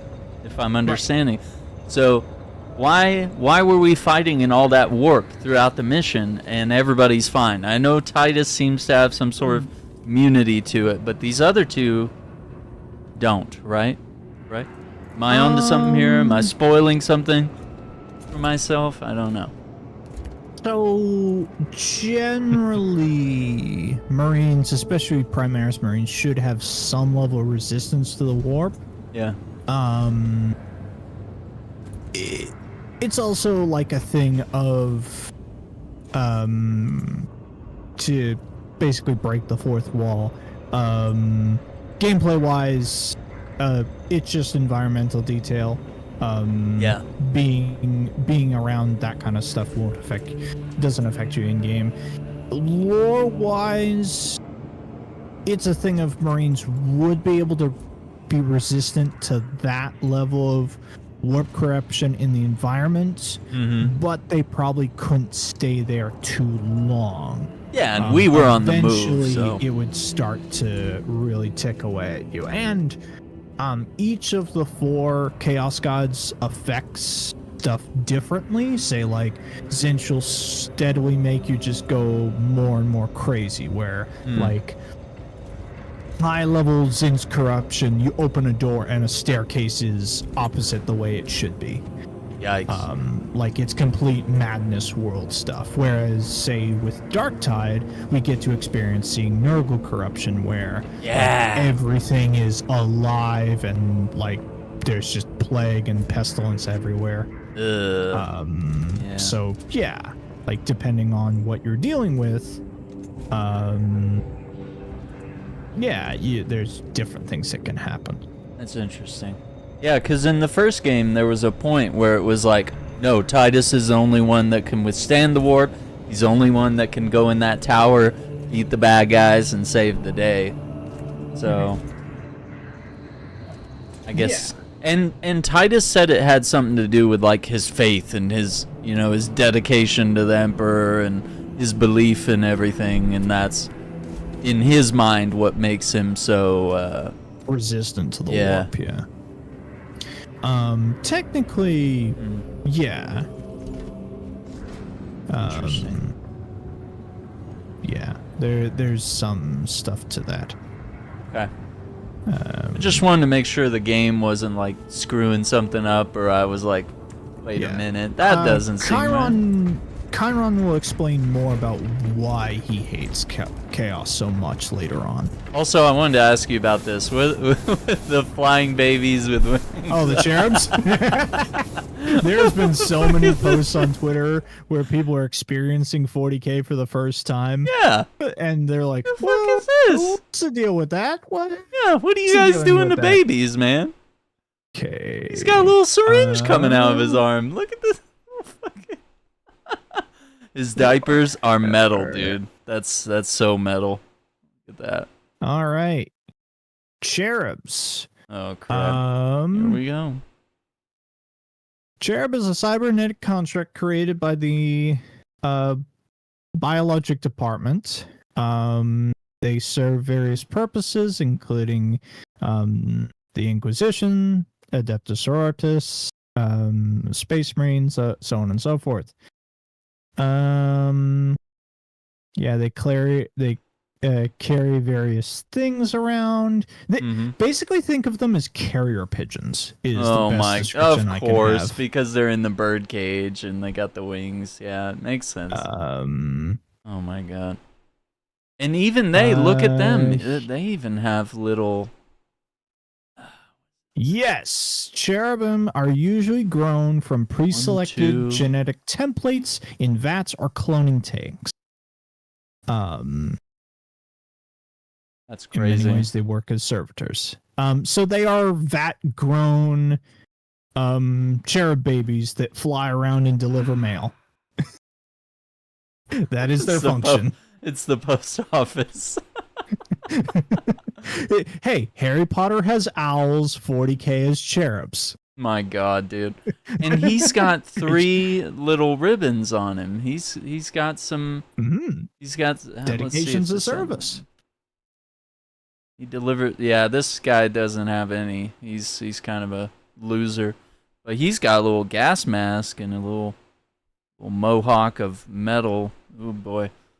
Yeah, these babies, look at them. They're angry, too. Like, they're not even happy, you know? Not giggling or anything. Look at the... That's so crazy, dude. That's so insane, man. And you can even see, like, look at how their legs meet the diaper. Like, the flesh is wrapped around the metal. All that just looks like it hurts, man. That just doesn't look like you'd be very comfortable with your flesh wrapped around machines and plugging your joints into machines. Oh my god. Yeah, people experiencing this for the first time that are like not ready for this type of imagery. It's got to be a trip. And I love these guys sweeping the floor, by the way. Also, hang on, let me pull up photo mode, because you can literally see, he's actually moving dust around. Like, there's a clean spot where the broom is, and as you watch the broom, you can see that like trail of dirt as he's sweeping. Like, I don't understand why this game. Look at it. Look at it. You can. Has a game ever had sweeping mechanics? Look at this. Do it again. Look at that. He's cleaning little spots. He's moving dirt around. He's never gonna get that clean. That's a big job. All right, what's this over here? Oh, for our fallen brother. Relentless. He once shielded me from a Tau ambush. Rail rifle nearly took his arm off along with half my helmet. The 1 degree of deflection saved my life. We only had to mourn his pauldron that day. The Emperor will remember his valor long after we join him. Forgive me, brother. That's so cool. They set up a little vigil for him. Yep. Yep. Dedication and like having that injection of like past deeds that he did in the past. Mentioning other factions, mentioning the Tau. Dude. Yeah. Just the amount of detail in this game. They could have just not acknowledged it. It could have just been like, yeah, he died, you know, just like any other character in any other video game. But they were like, no, let's make a big deal out of it. Oh, you can see all his achievements. They like pinned him to the wall. There's some on his armor. Yep. Yeah, all his purity scrolls on the wall. Look at that. Isn't that crazy? Wow. It's very cool. Yeah, they're really immersing you in this world. I love it. One thing people Hang on, I have wanna pointed see the out, other side. especially newer people who have not seen a lot of 40K, is just like, who manages all the candles that exist on this barge? There's a lot of candles. Who keeps lighting the damn candles? Because was blindsided by a rubric established. Space Marine could just walk by and lost his left hand. yeah. Those abominations. Yeah, where's all the wax coming from, guys? There's probably some fucking aggro world that is nothing but just hives of bees that produce wax. Right? And that's their tithe, huh? They're the candle makers. Yeah, they're the fucking candle and honey makers of the entire, like, that quadrant of the Imperium. Ridiculous. Ridiculous, but I love it. That is actually it? Oh man, come on. We didn't need to confirm, did we? Oh, what's in here? Okay. Oh, this is my chambers, I think. Yeah, because I got... Okay, so one thing Titus has here, he has his pauldron and his cape. He's got the chain sword. He's got some scrolls and books. And you can even read what's on it. Sanctus Domina, Deus Mortis, Purification, Purge, Ave something. Vigil. Purification. Yeah. That's so cool.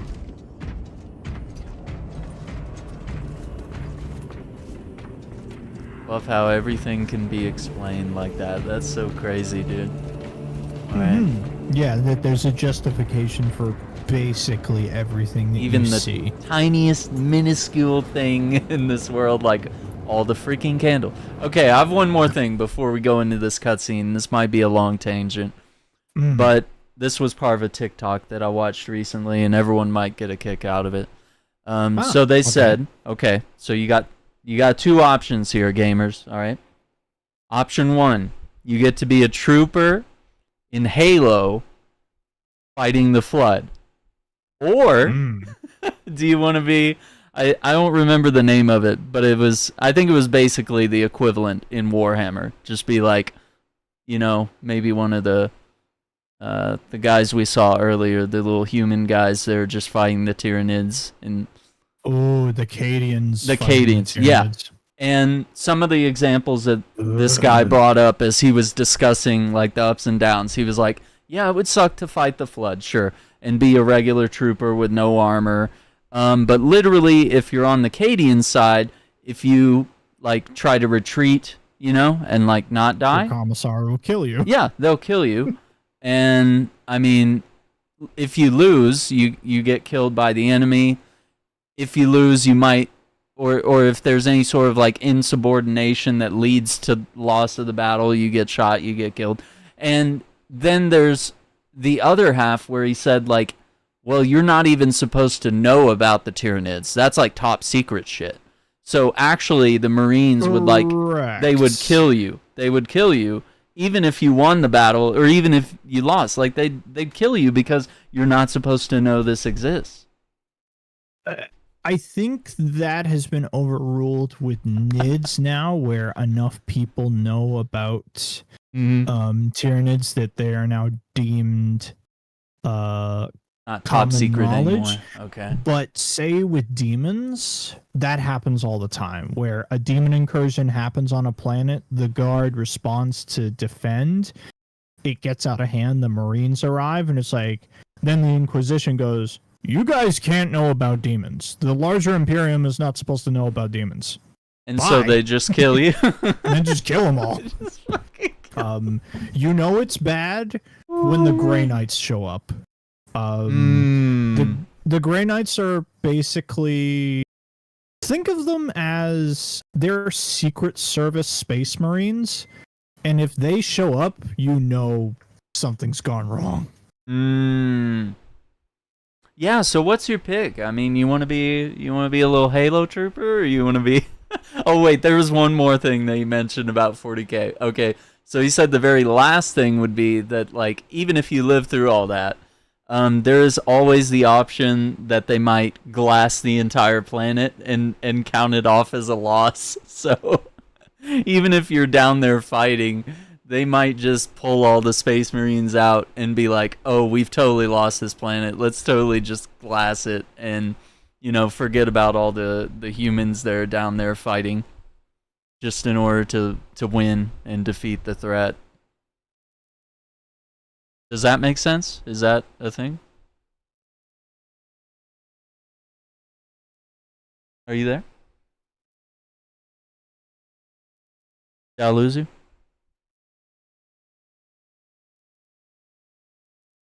Hello?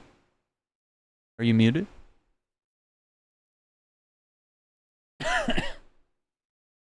Let's see. Titus hanging his Deathwatch pauldron is unusual.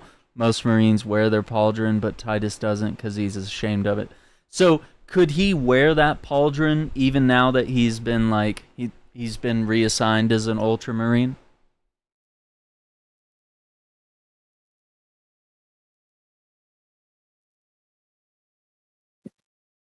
Are you there? I'm here now. Oh, okay. I was just getting my food. Gotcha. Yeah, I just mentioned one last thing, and it was like, there's the chance that, like, as a regular soldier in the 40K universe, he brought this up. He was like, you also might just be on a planet it's a losing battle, and then they pull out all the Marines and glass the planet.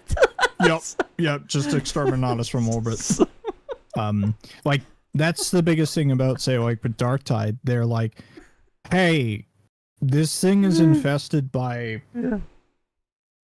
Nurgle's rot. We should get rid of this planet because it's basically pointless saving. And it's like, yeah, but it manufactures tanks at a very high rate that we need for the Imperial Guard. So you have to save it. Damn. Yeah, so which, would you rather be in Halo as a little minion trooper, or maybe in 40K as just a little, you know, perhaps a Cadian, or some sort of, you know, just a menial little human fighting? Like,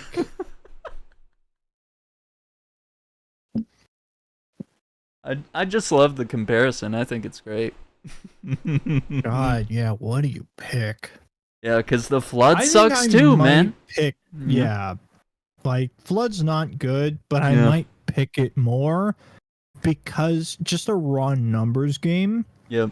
There are more Tyranids usually in an encounter than there are flood, Mhm. and most of the time, I think there's a thing about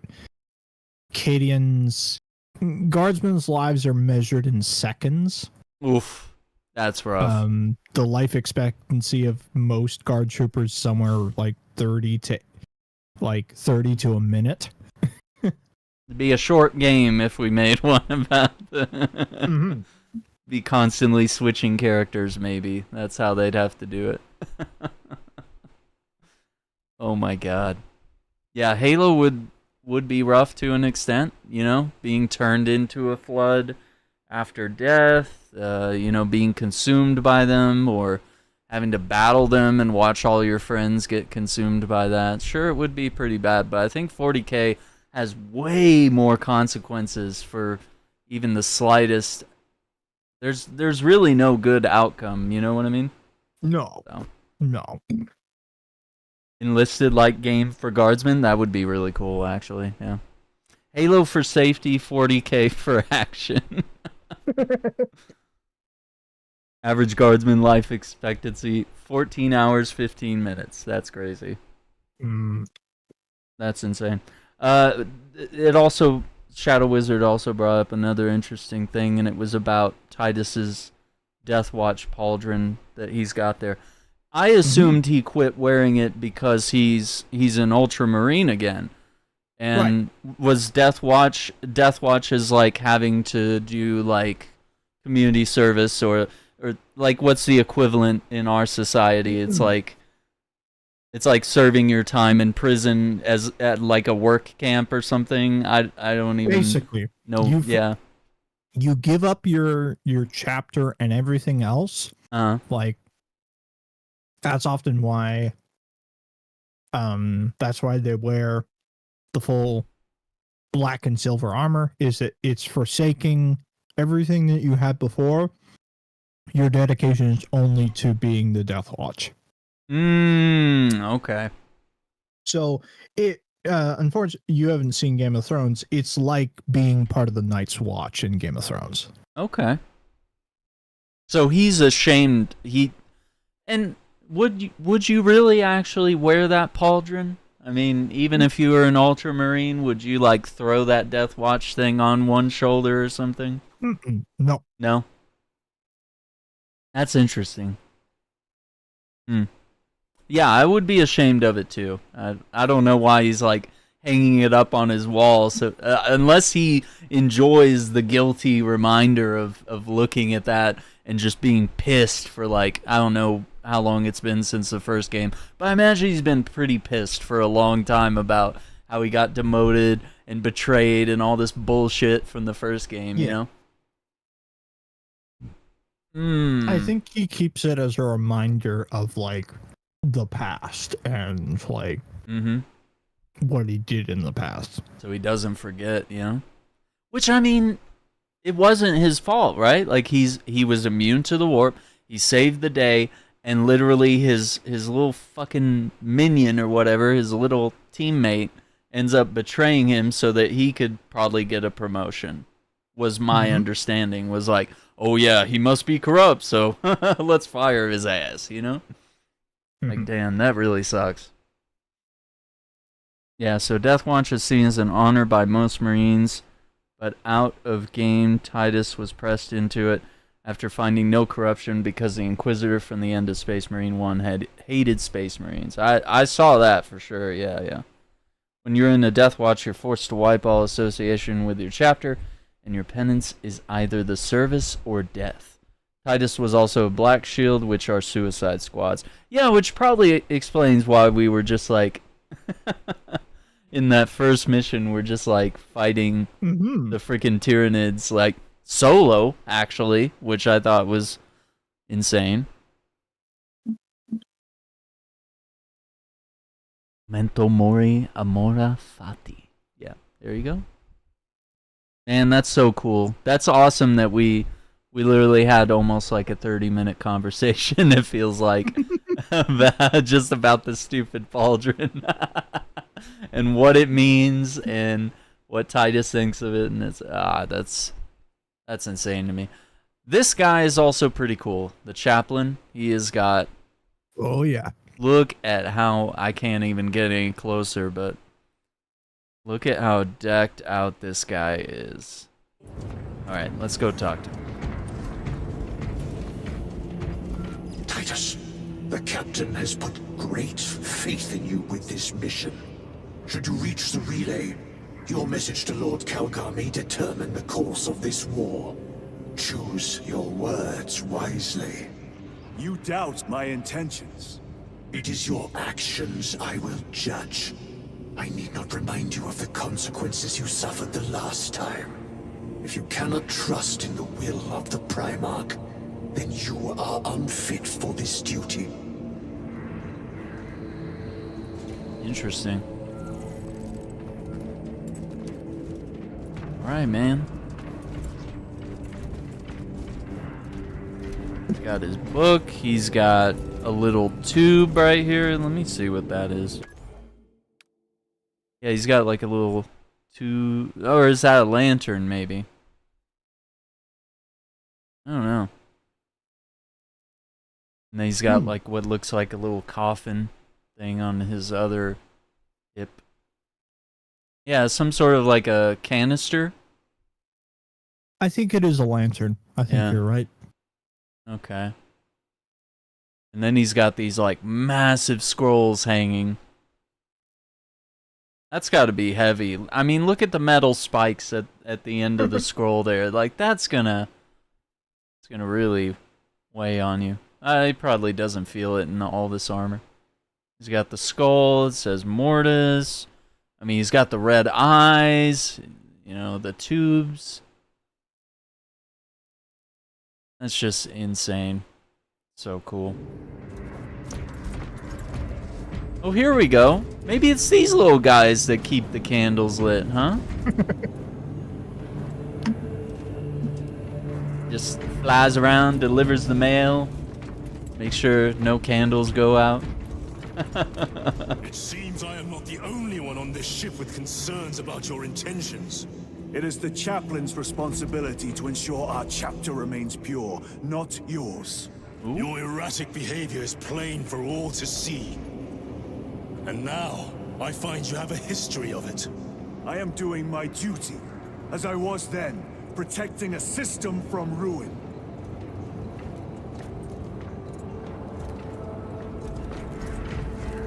Yeah, these guys are being very nosy. But then again, it is super suspicious that, like, they don't know. Like, I have, like, no history. My whole record has been wiped, you know? Expunged, yeah. Yeah. Wanted to look at that pauldron again. That's crazy.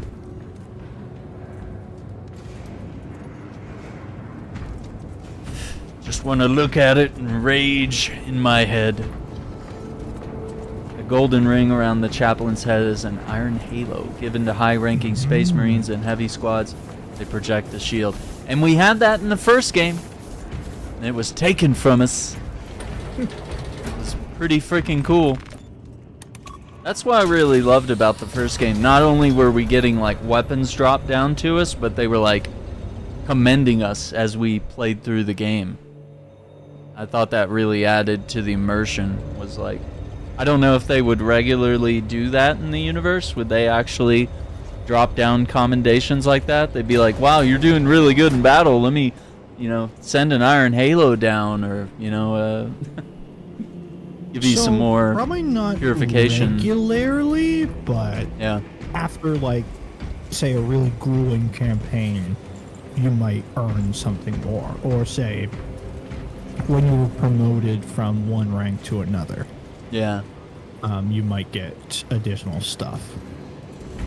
So cool. Always like to go over here and make sure there's nothing, no dialogue to have here.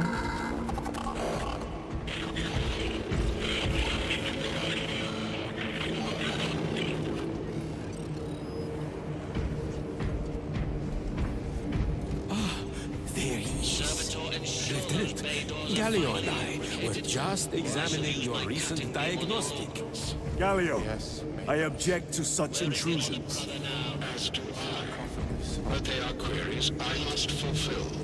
I seek only answers. Your survivor is a profound mystery that must be resolved. Such unbridled curiosity is the gateway to ruin. But that is where you are mistaken. Ruin is all around us, but I will soon depart for the Aurora facility on the Imperium, and there I shall close all gateways to ruin permanently. You will see. Okay, brother. You say so. Lose whatever you say. Yeah, man. Combat doctrines of the Thousand Suns, brothers. Abominable husks and their witch monsters. A test for certain. The traitors know our tactics as well. They do not have the Codex. We do. Yeah, we have the Codex. Heretic sorcery. The Hypnomad can simulate psychic assault with disturbing accuracy. Let us endure the worst it can throw at us. That's crazy.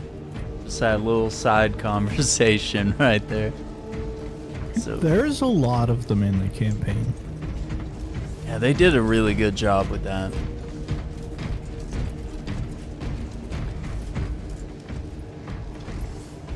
I think one of the other videos that I saw of someone that's like real new to Warhammer was them reacting to the way Titus goes up to one of the consoles and he lights the incense Oh, and just yeah. flicks it and it turns on the computer. He was he was like, what? Yeah, the concepts of machine spirits that any machine device, including say like your bolter, for it to work even better, you must appease the machine spirit. Interesting. It's basically the idea of, instead of, hey, your PC's acting up and there seems to be issues, instead of installing a bunch of like say like running diagnostic tests or stuff like that, it just literally light some incense and pray that it will be fixed. Hey, if it works, man, I won't knock If it works, you it know? works. Yeah, I'll take it. That's not too far outside of belief for me. Tech And, priest speaking binary. Hey, sometimes that's all you can do. Yeah, for real. We got the plasma gun now. The plasma incinerator. Okay, it's got some pretty good stats. Dang. Yeah, no wonder I was like shredding everybody last mission with that. See, the Melta has 8 firepower. And the Bolt sniper rifle has 7. Plasma. Yeah, maybe I'll try the plasma incinerator for a little bit. And we'll do the chain sword. We'll go back to that for a little bit. Just mix things up.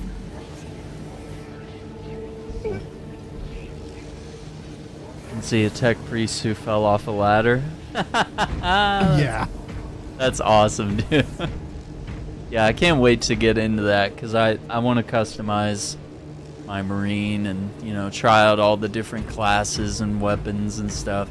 That's going to be really fun, but I need to make sure we hit this campaign and spoil anything for the main story, you know? Wait, what is this, man? You see this? A giant... Oh, the crane? Yeah. What? How do you think they pick up Why? the ships, Aaron? Yeah, but why does it have to have a skull on him, man?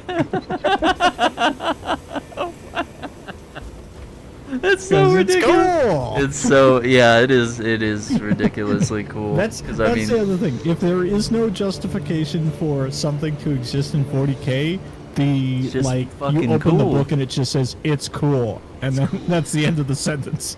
that's all you get, brother. See, there's regular cranes over there, but then this one's just like, skull with a fucking glowing eye. Badass, brother. Yeah, they're a big fan of skulls, so we'll let them have their skulls. Okay, so this is a squad is squad. ready. We are yours to command, Lieutenant. The astropathic relay on Avarax is under direct assault. If it falls, so do our hopes of reinforcement. We will engage in a 3-point operation to break the Xenos command, restore Vox, and secure the relay. We will not fail you. Not one of us can afford to fail this day. Prepare for deployment. I will transmit mission details on descent. Hell yeah.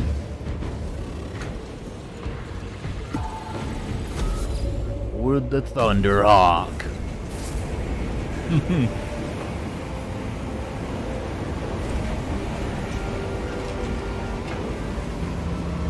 Yeah, like give me a mission where we can drive some tanks, fly some Thunderhawks. Yeah. Like how sick would that be? I really hope that PvP gets like full ground war stuff in the future with Ooh, that'd be sick, man. I like love that. tanks and stuff like that. And you gotta let us play as the Dreadnought at some point.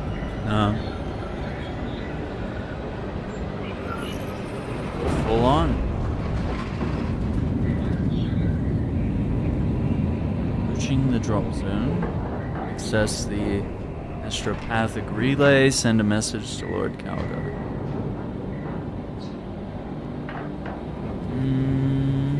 Okay.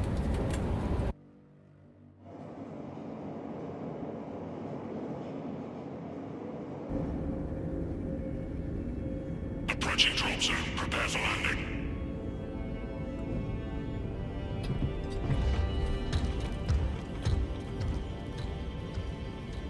Lieutenant, it should be us facing the Hive Tyrant. Talassa can handle it. They have 3 men. We should be with them, but you have us playing courier. That message has to get through. And what exactly is that message? Speak your mind, brother. I searched the archives. You were once captain of the 2nd Company, and then you disappeared over a century ago. I was serving with the Death Watch.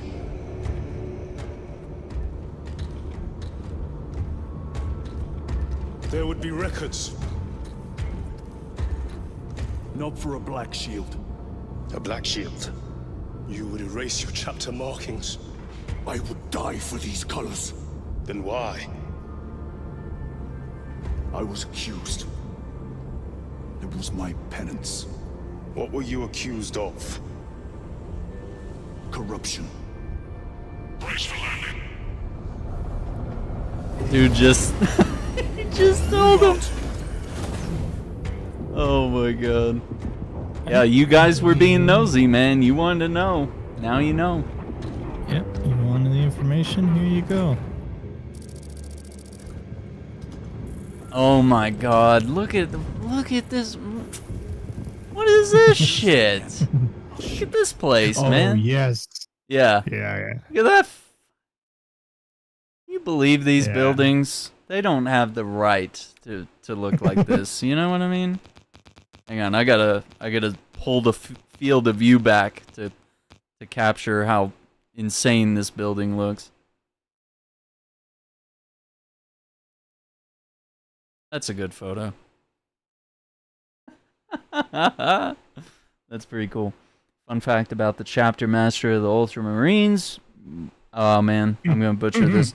Marneus Calgar isn't actually his name. He adopted it to honor his childhood friend who was also an aspirant for the Ultramarines. That's crazy. These guys. Calgar's pretty cool. No matter how many I kill, I feel nothing. Oh, they're on their knees for us. Let's Delta go. Wing, Vox check. Iridium here. Still on our gunship. Talassa has landed. And soon a tyrant will fall. Spasius. Acknowledged. Proceeding to relay. Maintain Vox reports. Damocles out.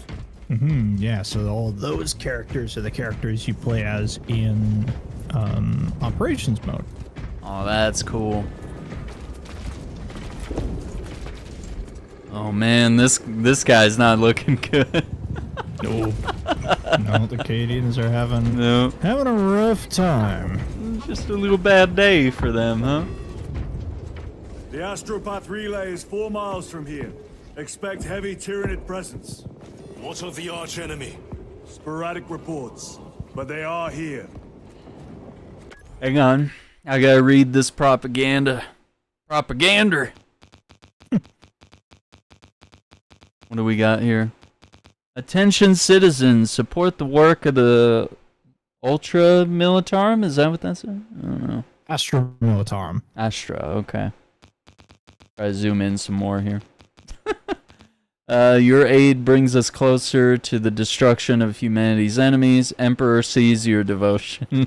The Imperium stands, death to Xenos. There's a proclamation here. Lord Governor of Avarax, do hereby make this proclamation. I can't believe you can read some of this stuff. Cadia stands. Yeah, remember like old video games that would have like freaking posters on the wall and just the texture would be so just a bunch of boxes and shit. You'd look at it, you'd be like, that's not even letters. Yep. The amount of detail we can have in games nowadays where we can literally have tattered pages that we can actually zoom in far enough to read. Oh, you kids don't know what you have, you know. Back in my day, we couldn't even read the papers on the walls. So cool.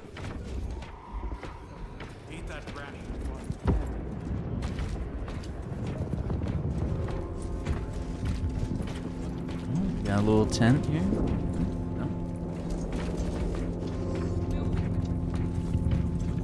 Men of order!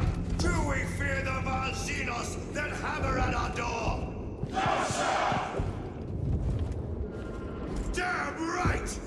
For we are the Cadian Eighth, the most fearsome, tenacious, and relentless bloody men and women that ever crossed the stars!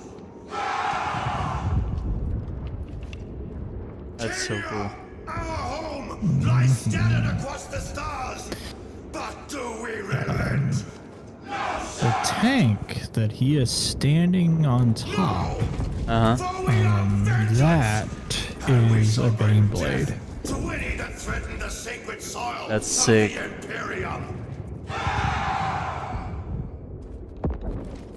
You will give your life in the name I of our believe that's might just be a regular pattern Bane Blade. The Bane Blade's kind of weird where there are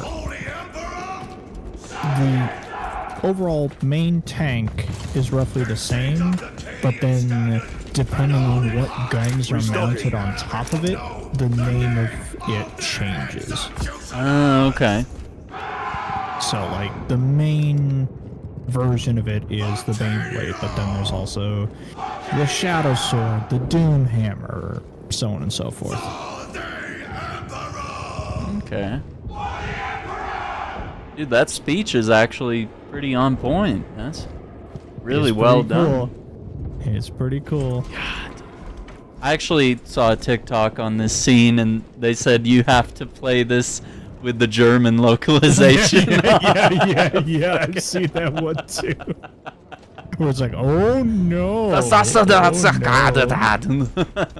like, oh my god, dude. I've seen one of the later scenes with the Japanese audio. Oh boy. And certain Space Marines with Japanese audio sound really cool. So what do you mean their eyes are purple? Is it like their pupils? Their pupils are purple? Yes. Really? They're Oh my God! Yeah, you're right. Their Yeah. irises are Let me purple see. if they are Cadian Guard who are Yeah. born from Cadia. Oh, I see. Okay. What a little detail Whereas there, you huh? will see some guardsmen on in this deployment that are that don't have the purple eyes. Hmm. And what Shadow Wizard is saying, they have a natural resistance of the warp because of how close Cadia was to the Eye of Terror. So what's the Eye of Terror? What's going on with that? So, Source of the warp? in the direct center of the 40K galaxy is basically this rift into the warp dimension. This, and it is called the Eye of Terror because it's mainly shaped like a giant eye. It has slowly been being torn further and further apart, and the rift between real space and warp space is becoming bigger and bigger. Oh man. Like that one that escalated with it was when the heretics blew up Cadia.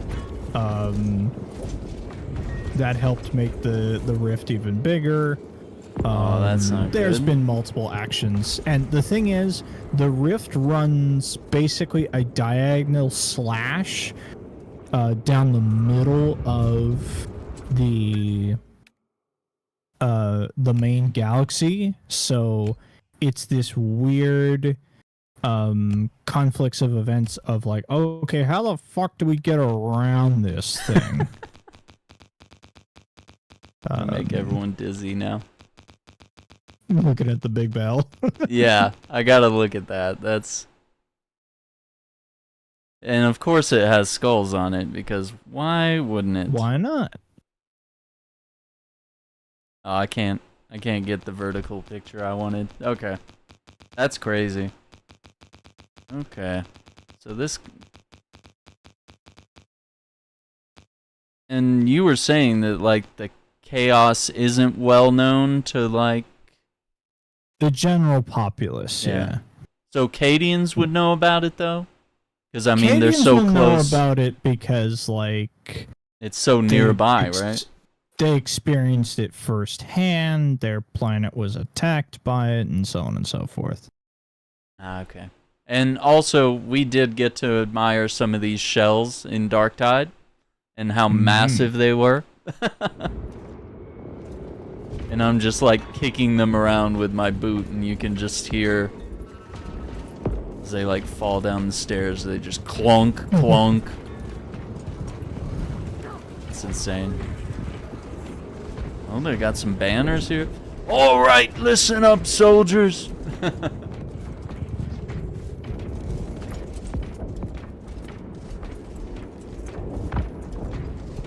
Okay. Cowards! You are a boil on the pride of the Cadian Guard. You have disgraced yourselves. Oh no. By abandoning your brothers. Oh no. Your punishment is dishonorable death. Uh-oh. Yep. Ready? This is what happens when you don't follow the rules. Oh no. Oh no.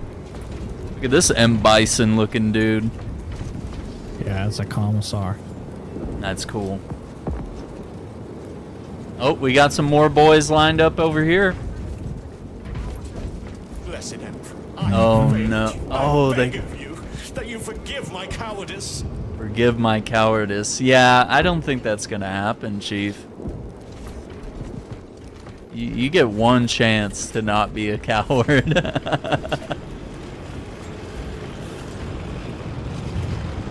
That's not a Carnifex, is it? That's something else.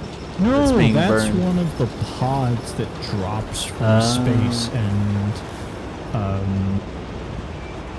crashes down and then pops open and mids run out. I gotta get a picture of that. That's so fucking cool. I'm gonna have like 1 million photos. I'm gonna have to throw these up on the website. I got a little spot on the website, aaronshack.com, and I have some game photography. So far it's just Alan Wake 2 and Marvel's Midnight Suns, because I have a lot of photos from both those games. But I think I'm gonna have to add one for this game because everything's just so gorgeous. Look at that, they're just burning it up. Understood. Damocles out.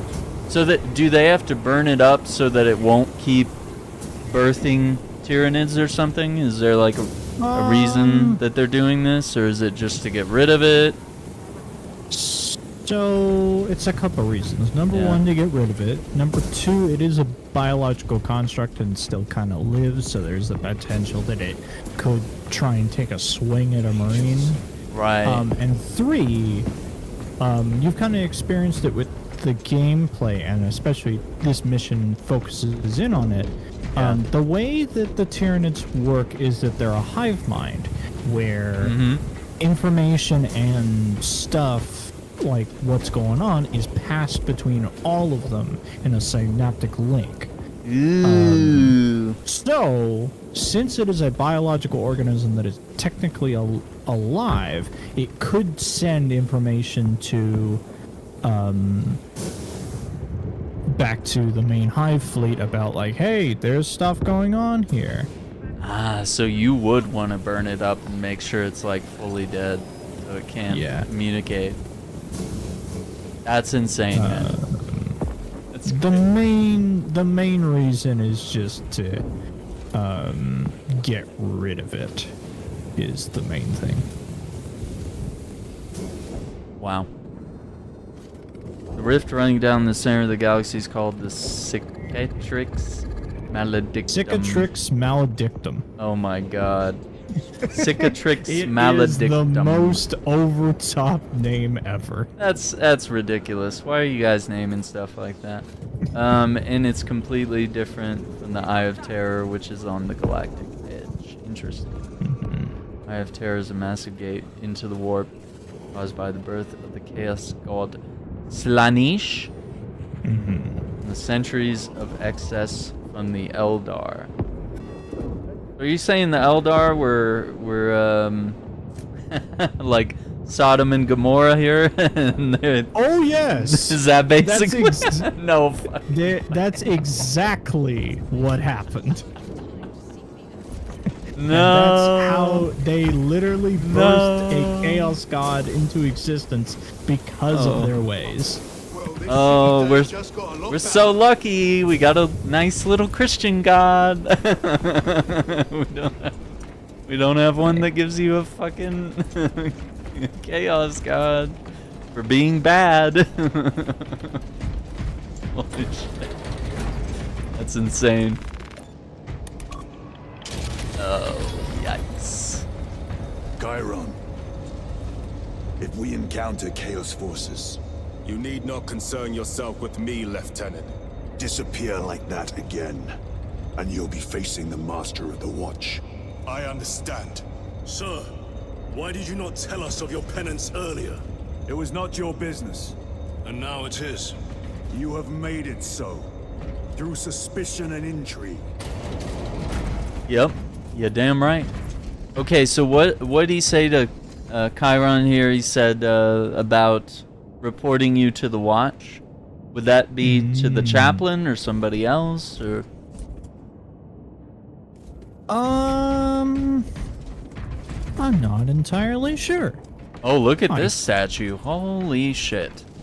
I think it would be to the chaplain. Yeah.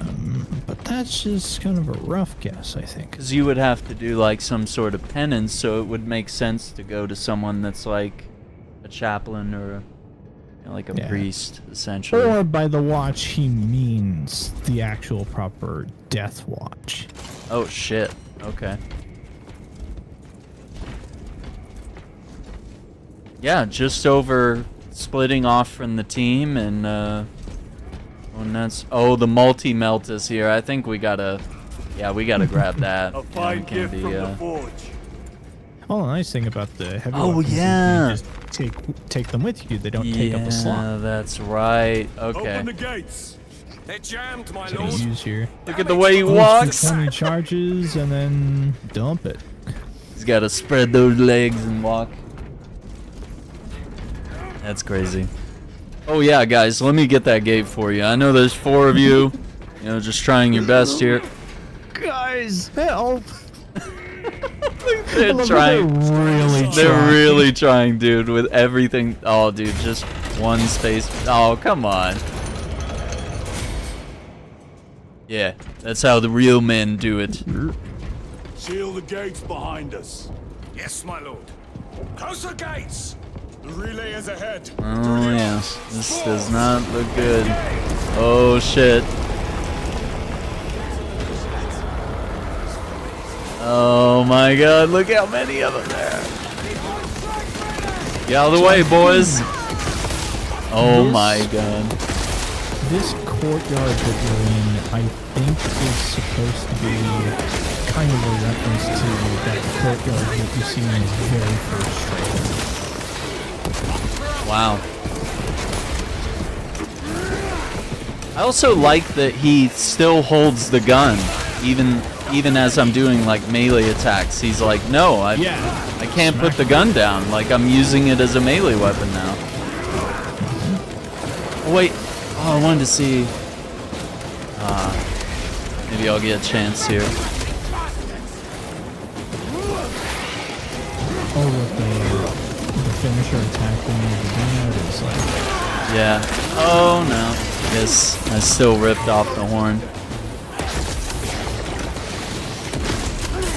Yeah, when you have the heavy weapon out, you just get basically hand-to-hand finishers. Dude, look at this. They're floating in the water and they're making like little, as they were flowing. Yeah, dude, the water ripples. No way.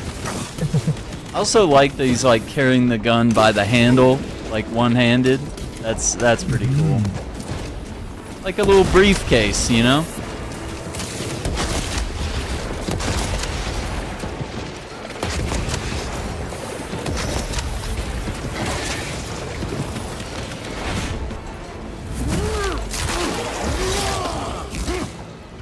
They never learn.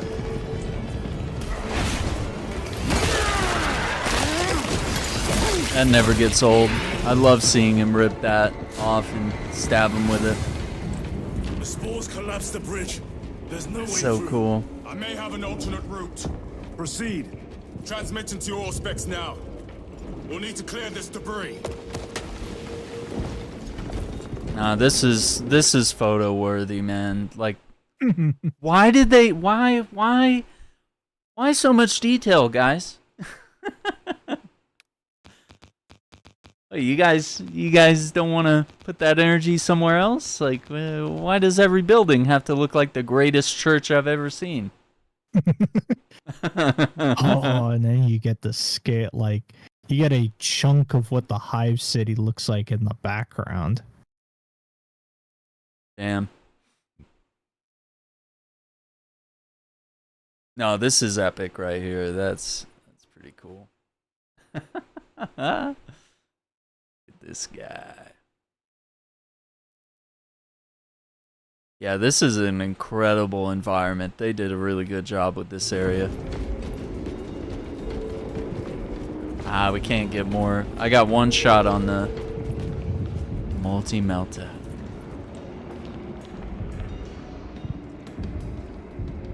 Yeah, I can see that. Yeah, in the like the skybox, we can see how the city is just stacked and stacked and stacked. I mean, we had that one cathedral, I forget the name, it took like 600 years to build. You remember that one? In Europe? I believe it's I think it's the Cathedral of Santa Maria in Florence. Yep. So how long does it take to build that?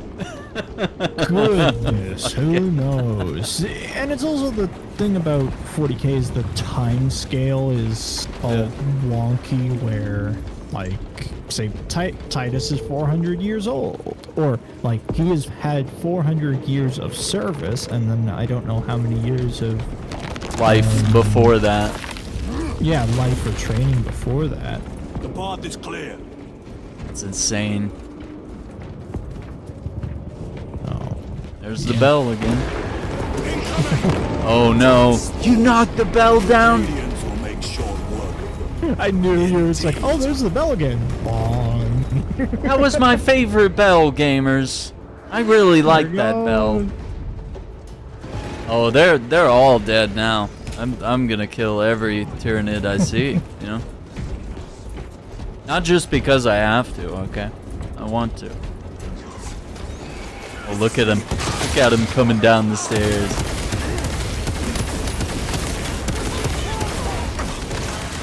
Chainsaw time!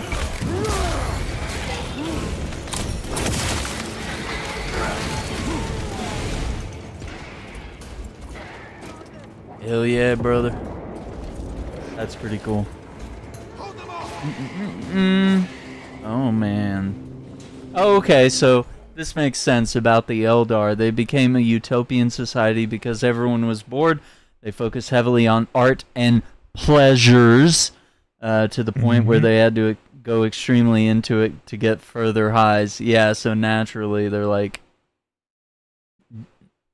Okay, and because of every action having a ripple in the warp, all those pleasure highs eventually resulted in a new god being born, which was Slaanesh, the Prince of Pleasure. Oh my god, so they were all just fornicating, making art, and being a bunch of theater nerds. Oh no. Well, and that's also why, say, the remaining Eldar that you now see in 40k, you see like the Craft World Eldar, which are more close to Eldar before they went kind of nuts with the XS, and then Dark Eldar, which are, we love the XS so fucking much. Oh my god. That's insane. Oh, that's the ship we flew in the first game, I think. That, because it was, what's her name, that was like the leader of the Cadians. She would like take us on her ship. Oh, look at those guns, by the way. Those freaking massive. So those are las guns, but they're like AA guns. Exactly, yeah. That's the thing about a lot of weapons in 40k is there are multiple scales of size. Look at this! There's an even bigger gun over here. Look at this fucking... Looks like a freaking observatory telescope over here. And it's got a fucking eagle on it. Look at that shit. Is that so badass? It's wrapped in an eagle. You can see the eagle and his wings are wrapped around the gun. Of course, that's how it fires so accurately and, you know, does extra damage as a result, I'm sure.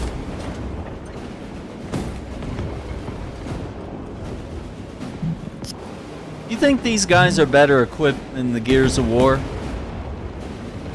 'Cause they're arguably fighting similar threats, but it almost feels like this world is more equipped to deal with said threats when you have weapons like this. I don't think the Cogs had anything. I mean, they had Hammer of Dawn, you know. The Cogs don't have bolters. Yeah, like, they don't have the bolters caliber either. round on a Lancer is... I'd actually have to look it up what the caliber it is. I'd be I curious. know what the caliber is on a bolter. It's a 75. Oh my God. Like, and it's not even a proper just bullet. It's a rocket-propelled round that fires out, hits a target, explodes. Like, that's when you use even the bolt pistol on just regular human beings. That's why they pop into slush. Makes sense. Run! No, he got taken out. No. Oh, I love it. Chainsaw. This was my favorite church.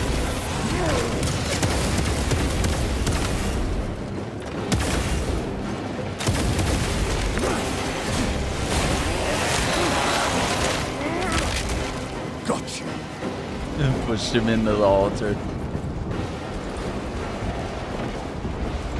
Holy crap. Massive cathedral here. The Eldar, after the war in heaven, became super debaucherous and bohemian. There were eventually people who went back to their ancestral roots of farming, and they became the craft world Eldar. That's crazy, man. Like, they got so wild, they had to go back to a simpler life. They're like... The farming life. Yeah.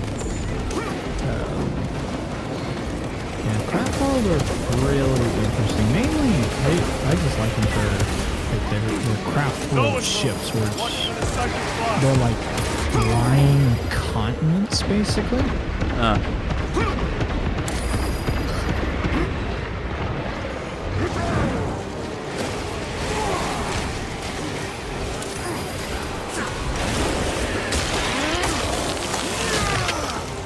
Another one dead.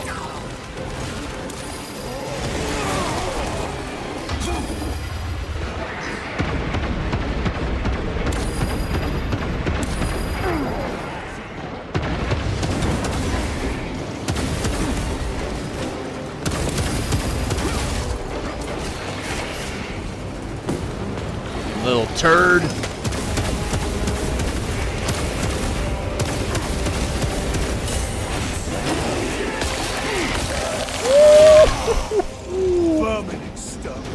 That's it for you. You're not gonna be in Space Marine 3.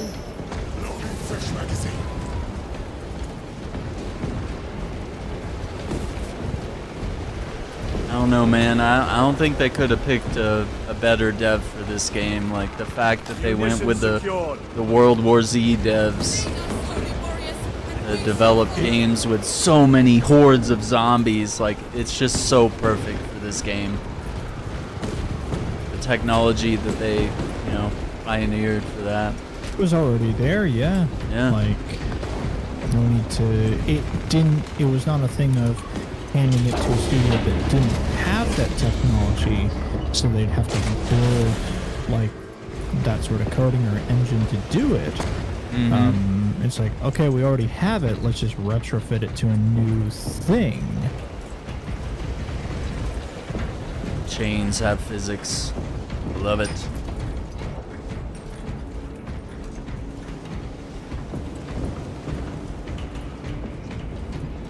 And I believe this game runs on the part of the Havoc engine, which the first game used.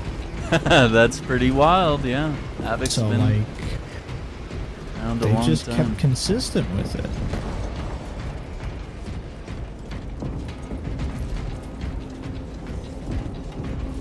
Yeah, and a lot of people have been using the term that the game plays like an Xbox 360 game because of the original game.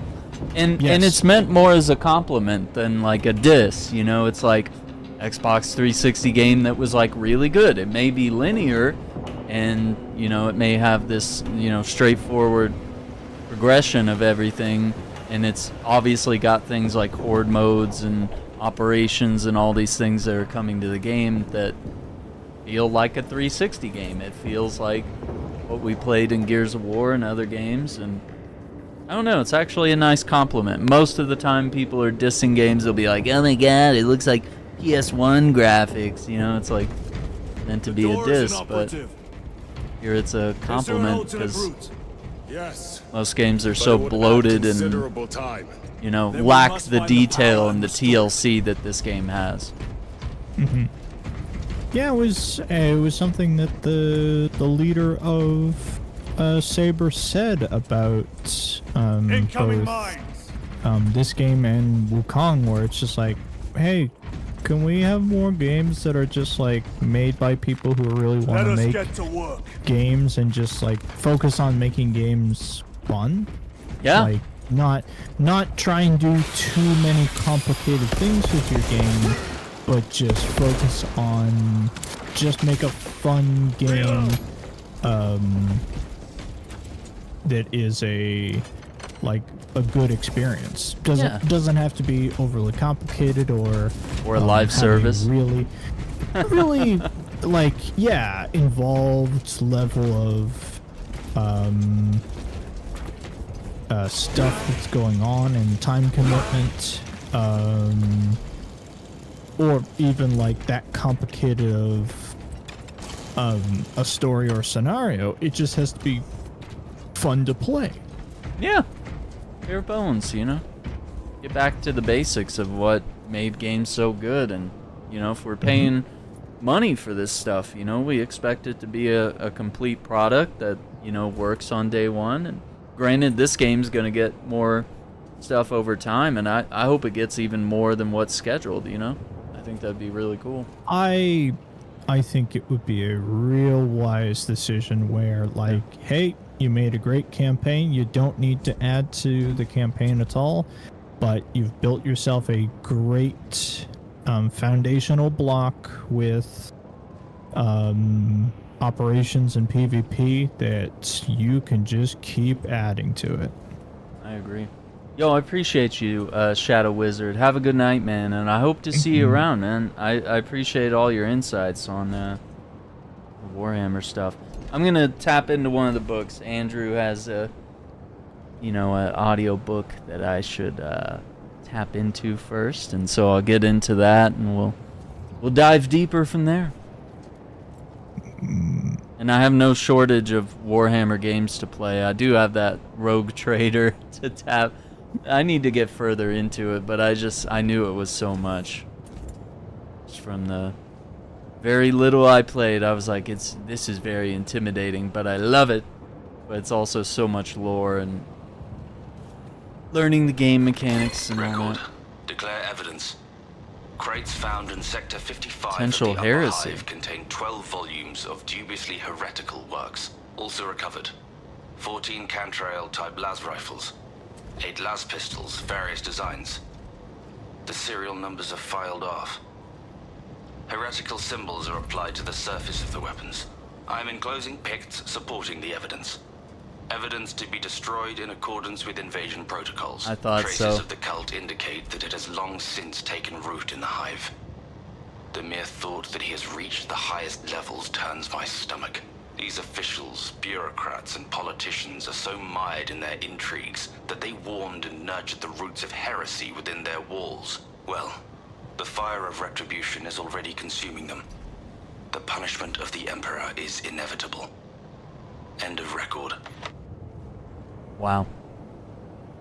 I kind of had a feeling when he was talking about heretical markings on the guns, I was like, they probably have to destroy those now, don't they? Because it's like, you know, they have guns in the game where they put all their purifications on them and all the, you know, what other things? They put like gold inscriptions on their guns too when you get like super high rank in this game, so yeah, you couldn't have heretical writing on your guns. That would be like bad karma or something.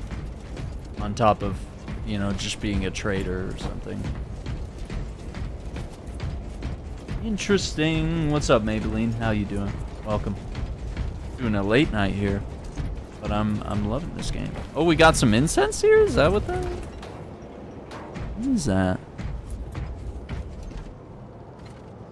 That looks like incense. It doesn't look like good incense, but... It is. Interesting.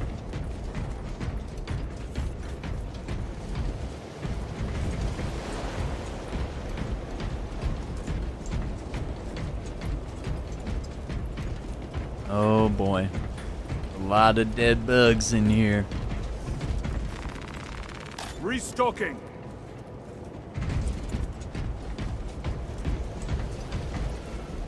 Yeah.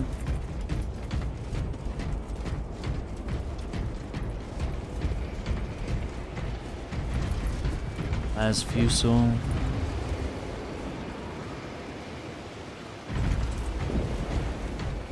Okay, got options. Guardian relic there. A boon that thrums with We got a dead Space Marine there.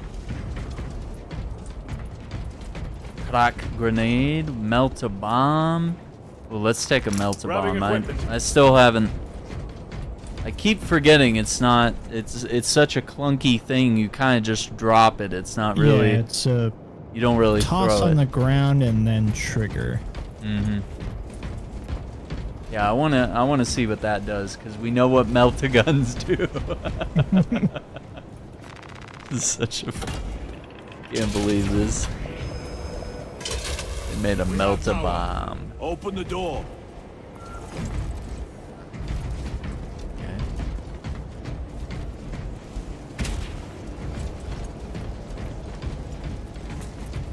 Traitors sighted! Traitor Astartes! Cut them down! Oh. Why are they flickering?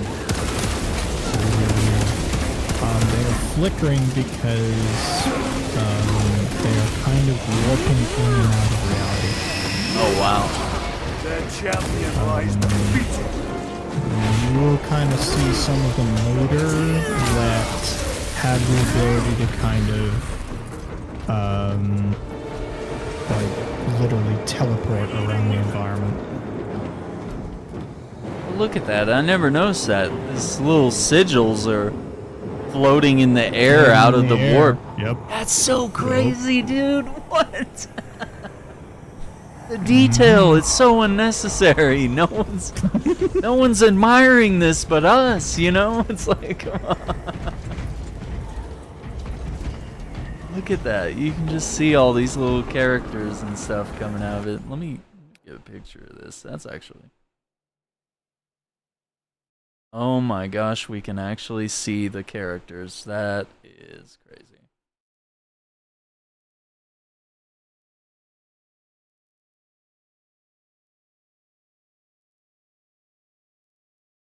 Incredible. No characters I've ever seen. No. Yeah, we better not walk in that stuff for long, you know? Oh no, it's like still around us, like raindrops. Like following us. Oh, that's weird. The heretics mean to stop us. To all appearances, yes. Elaborate. The Traitor Legion's legacy of deception goes back 10,000 years. They are masters of it. They are clearly here to stop Aurora. I am not convinced. There is more to this, I am sure of it. Their motives matter not. I will kill them just the same. Right?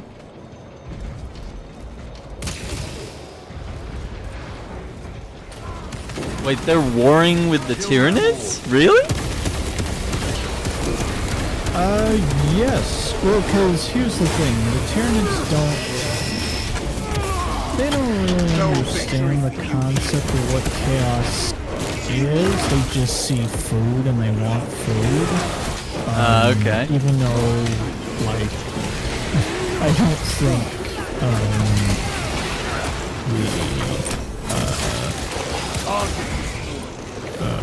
I don't think the Thousand Sons are very good food. They're mainly blessed. So, but they just see things that are moving, so they go, food?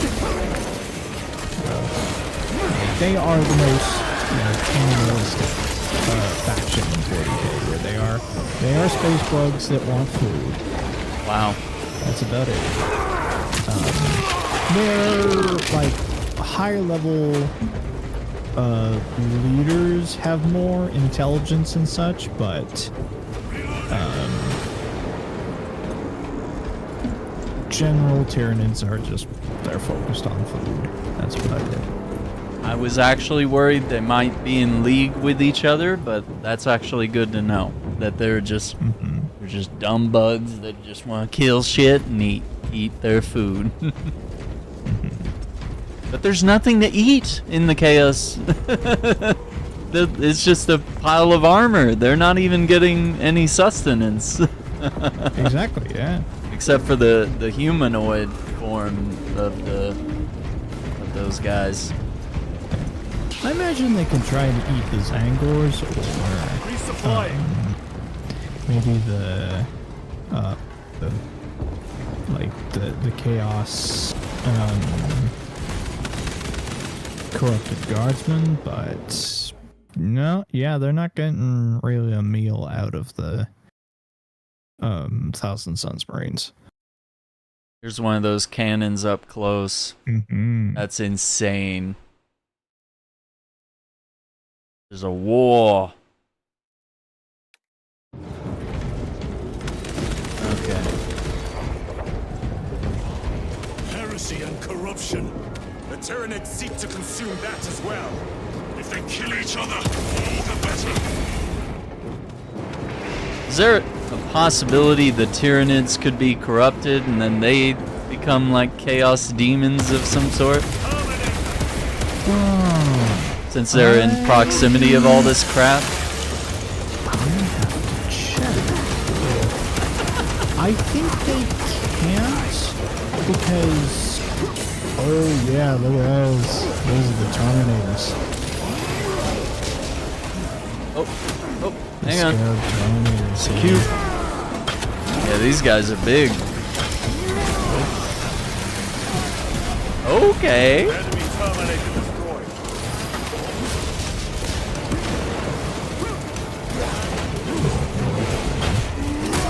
Bolter minigun in one hand and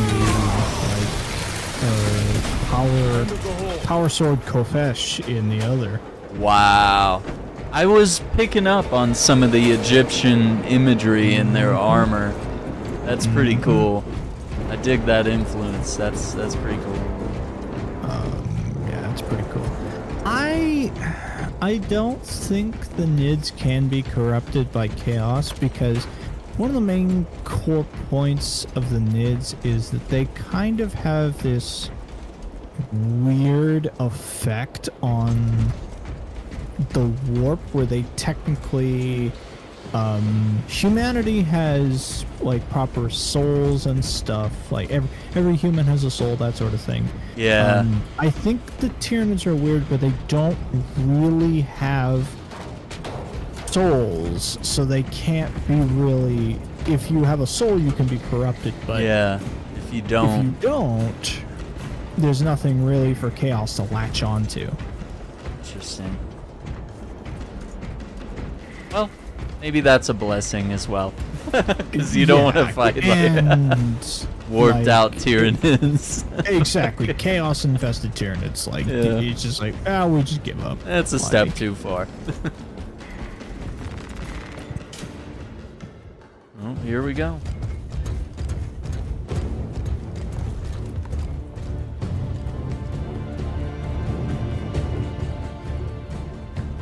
We should turn around and regroup with the main force.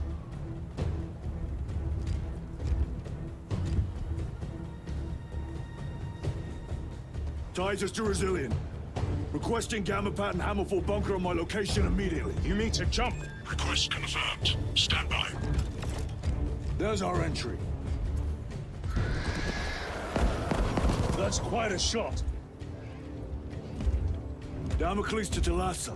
Report. If Talassa fails to take out the Hive Tyrant, then our little excursion was all for naught.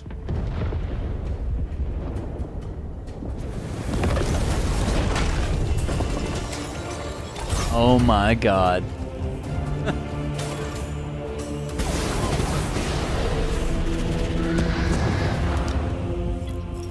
Armor communion initiated.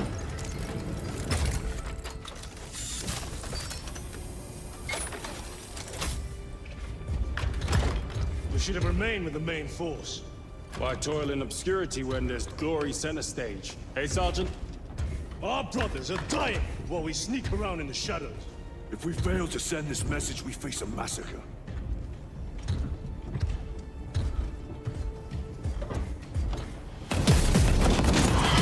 Oh man.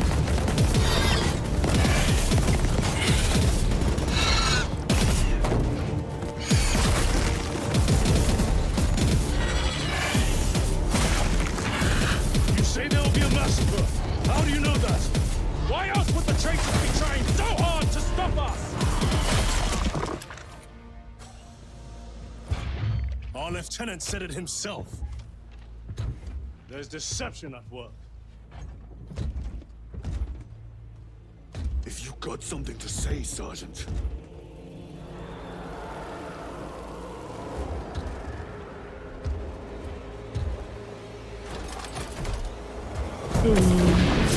Yep, that's right. Damn it.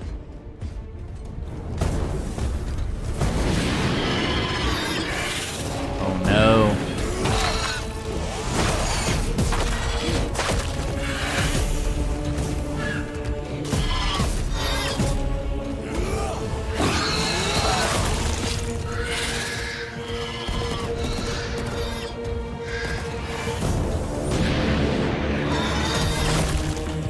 So cool.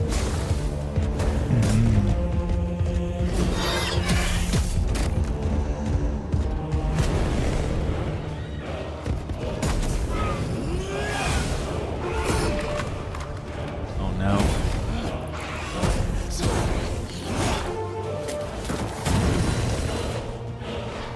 Yeah, those the new jetpacks.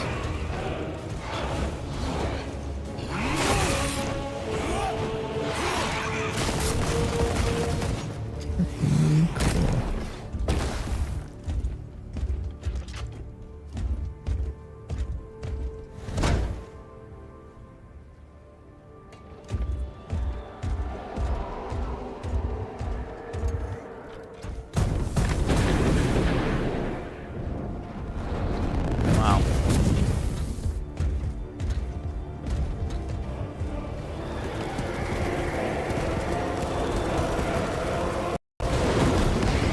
Ultramarines! Gadriel, you're not thinking straight. Damn it, you are an Hell yeah, brother. Alright, boss. I'll let you keep going with your mission. I gotta run. Alright. engaging thrusters. Yeah, this one's pretty good. There's some stuff pretty interesting.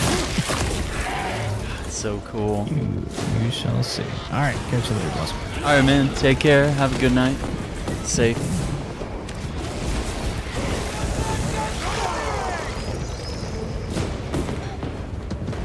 Hey, we got a couple soldiers.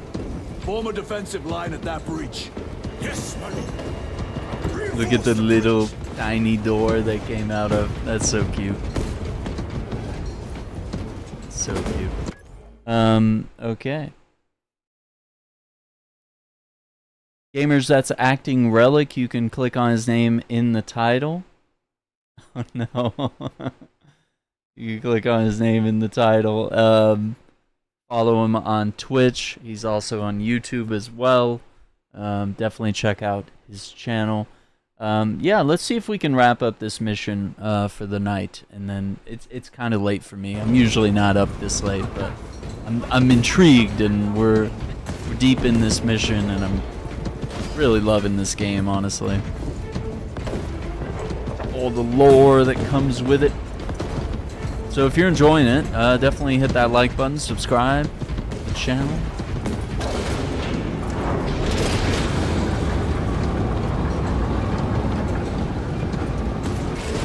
Oh yeah, that's right. You bow when you see me, brother. Let's see, auto bolt rifle. Honestly, I'm liking the plasma unless we need something else. Kinda digging the feel. Alright. Repositioning.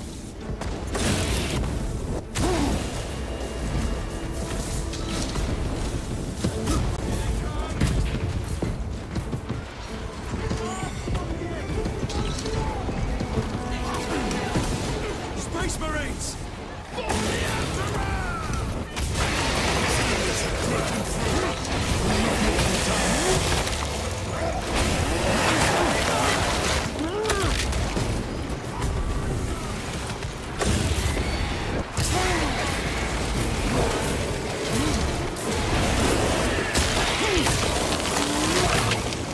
Another one dead.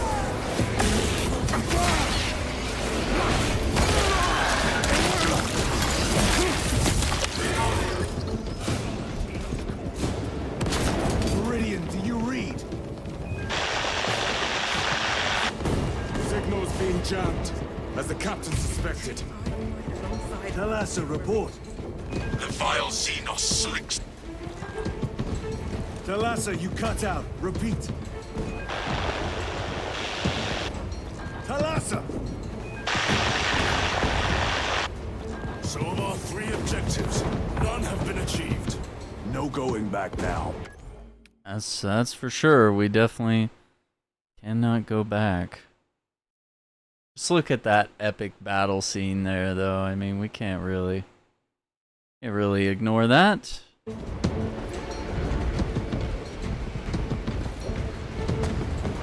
Blood all over the screen now.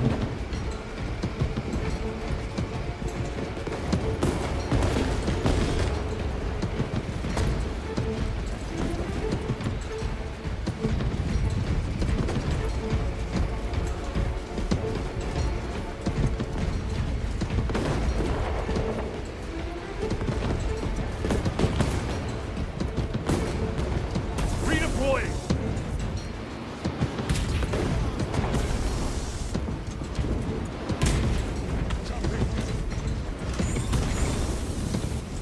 Up there. Oh, that's right. You can. Forgot. You click the stick and you do the hover. All right.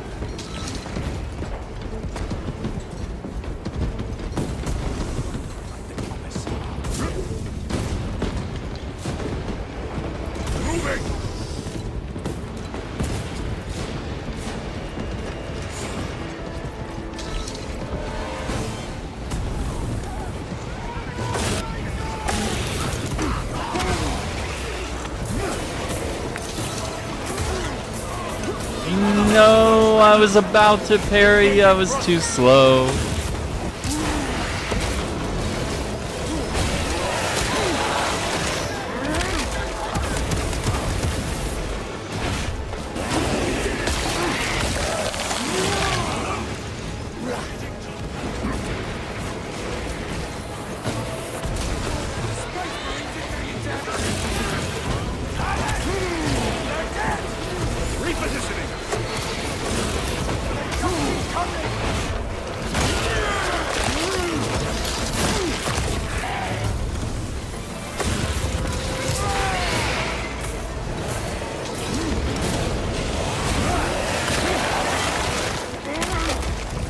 They never learn.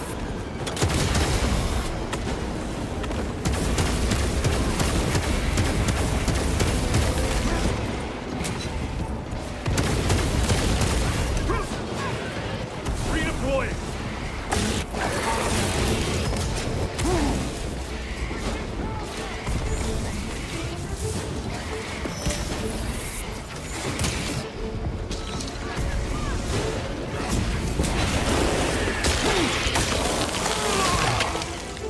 Love it.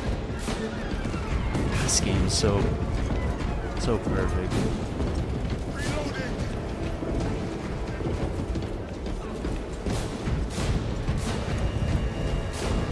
I think moments like this are some of the best when Jump pack engaged! you really get to see big battles, verticality, using the jetpack. I mean, once I get the Thunder Hammer, it's over. It's over for the bad guys. Oh, this guy. Oof.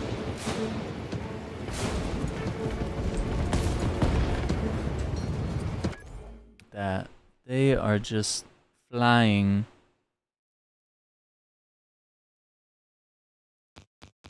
Hang on, I think we gotta shoot. Yeah, I think that tighter angle kind of brings it in a little better. Wow. Those massive guns and just tons of enemies just setting up.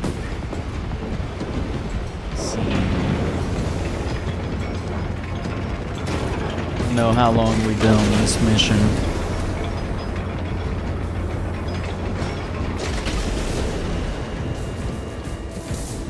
Know why I'm walking when I have a jetpack. Whatever. Delta rifle. I feel like I'll stick with this one for a minute. Jump packs are struggling with all this dust. Oh, don't tell me we gotta dump them. Repositioning. Jump back fouled with dust. We must proceed on foot. Oh man. Yeah, they're out.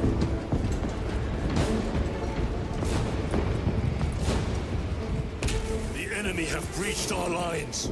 Talassa has failed. Lieutenant, what are your orders? We fight.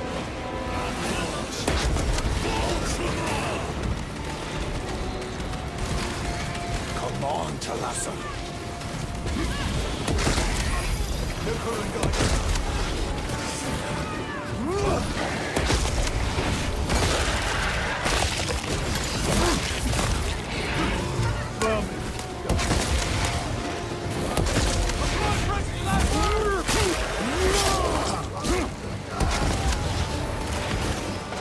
Blasted him.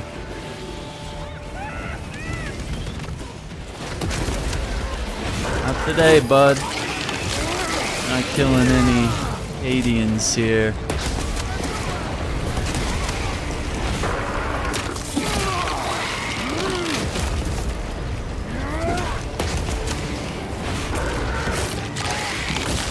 Got a sniper up there. Do not let them up. Steady fire. Don't overheat.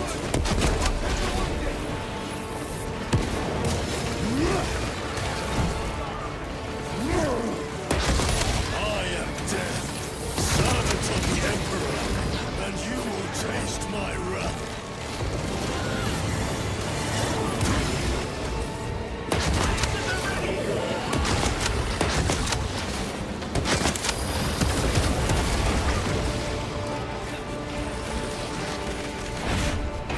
Get him. So and so. We must break its shield. Target destroyed.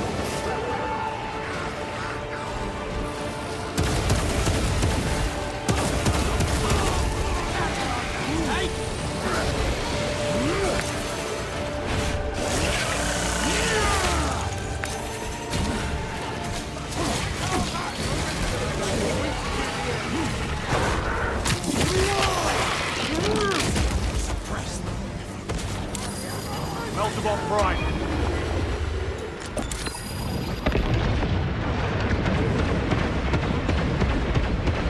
Artifacts? Out of rounds! Tear them apart with your bare hands, brother!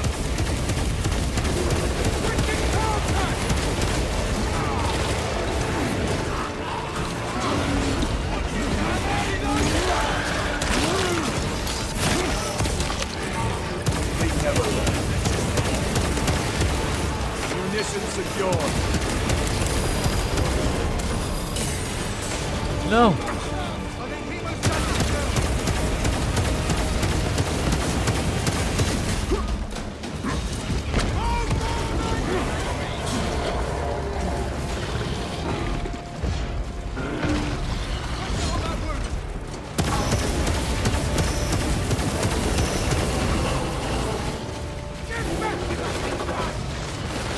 Restocking. Loading up. Throwing frag grenade.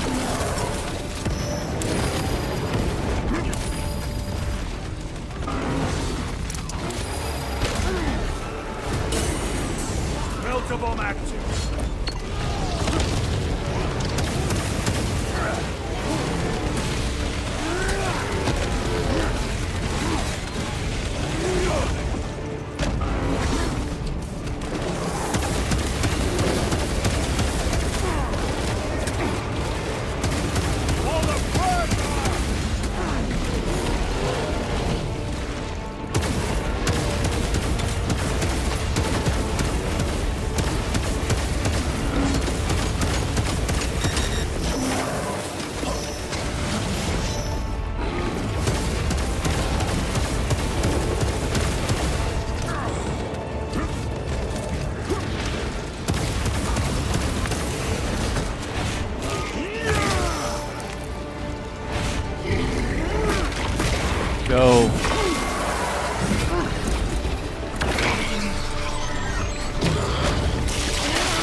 the Carnifex. Got him.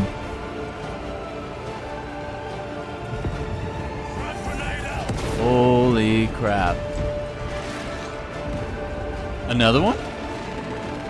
Munitions secured. Restocking.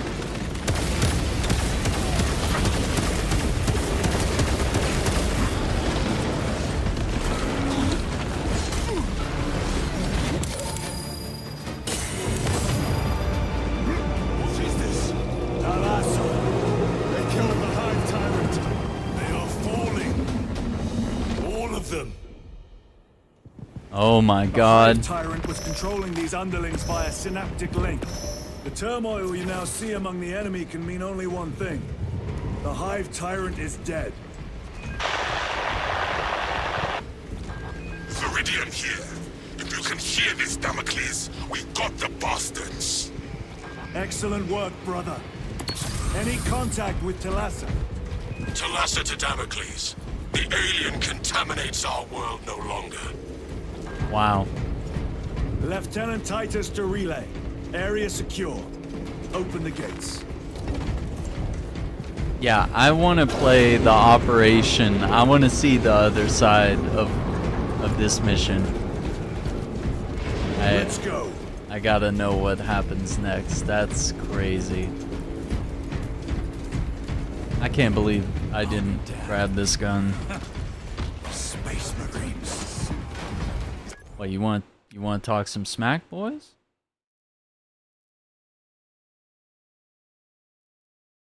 Yeah, I want to get these guys like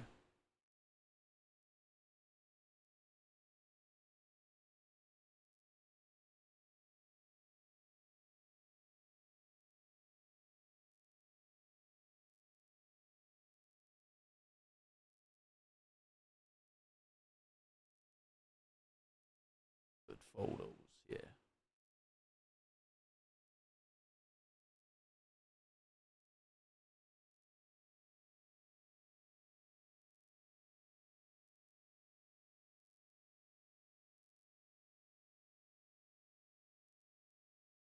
Pretty epic.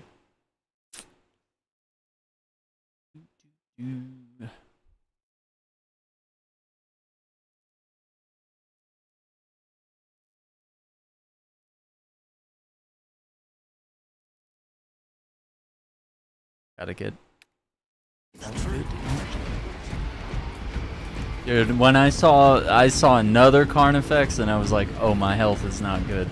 And then I saw like 2 more Carnifex and I was like, oh, this is really bad. I used all the grenades. I like threw all the melt-a-bombs. Like, not ready for that at all, gamers. Well fought, brothers. I will make sure the captain hears of your deeds. I need no commendation. Is that right? Enough!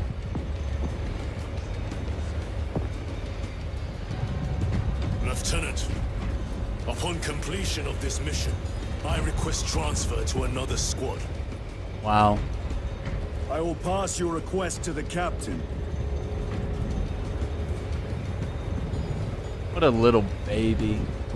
It's too difficult. Get out of here. Oh, I lost the gun. Yeah, they wouldn't let me keep it. Transmit a message to Lord Calgar. Okay.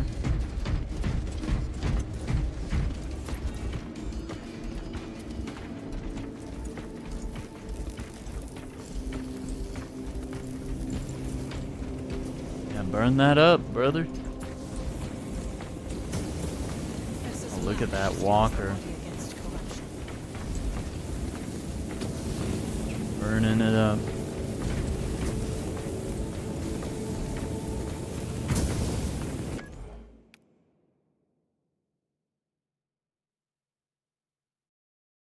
Carnage of war.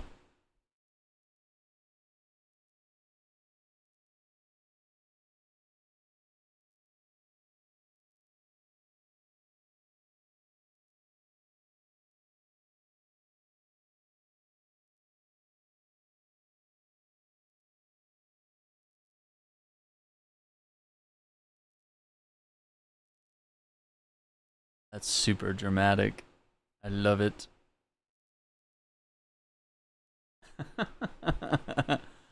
Oh my gosh. Where are the Medicaid kits?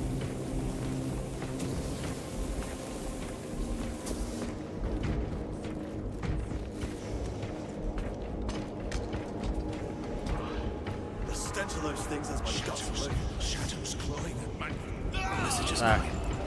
9, Chains 2, 9, 18, and 36 are vacant. Observe this location. Grenades over here.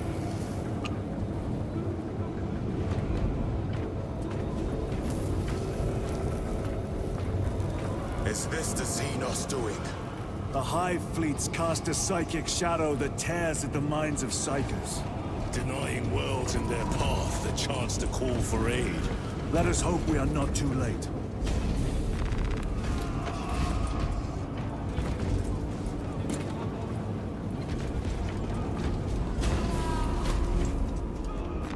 Very good.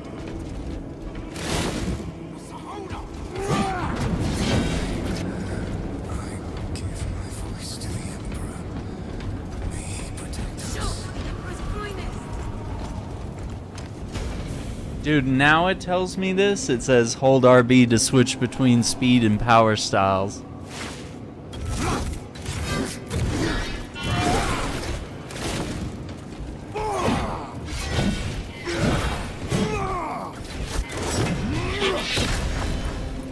Those combos.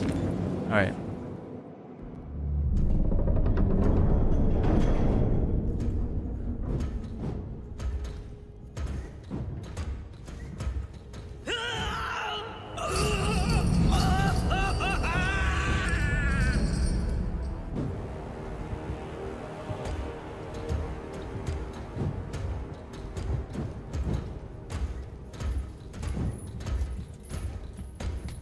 You shouldn't be here. I have a message from Marnius Calgar. I cannot help you. It's urgent. In addition to the shadow cast in the warp by the Tyranids, demonic forces are now poised to attack anyone who opens their minds to the warp. You would flee from your duty. I would have you know.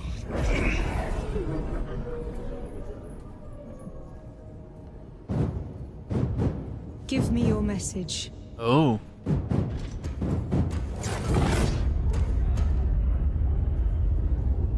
Wow. This is epic. I have it. Let us begin. My lady, I must protest. The danger is too great. Silence! There are no guarantees.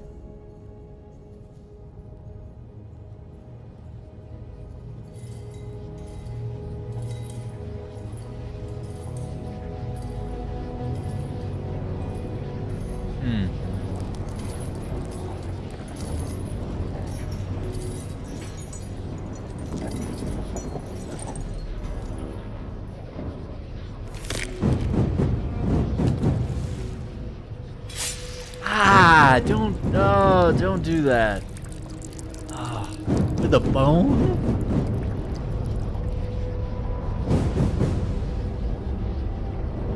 Oh, that's crazy.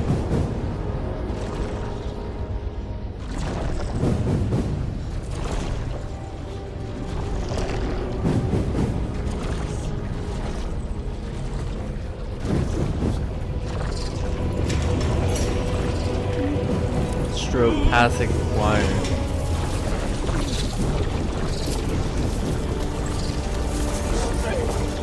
What does she mean?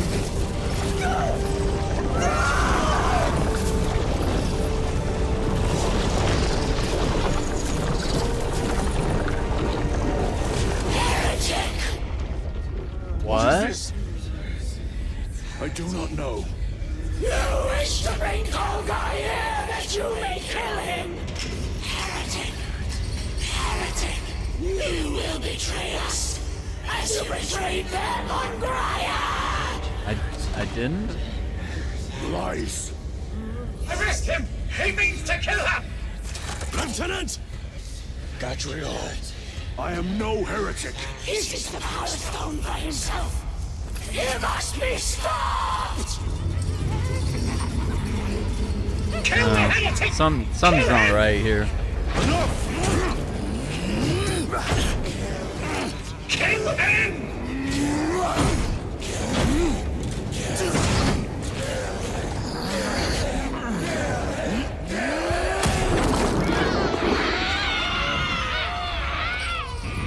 Oh no. No!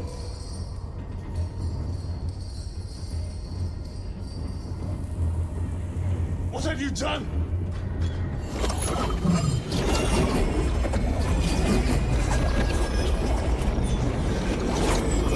The warp get to her? Oh no. Oh no. How gracefully you dance!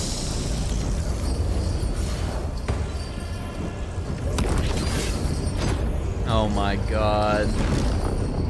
Dude's beyond cool. Okay, I guess we're all teaming up again, aren't we?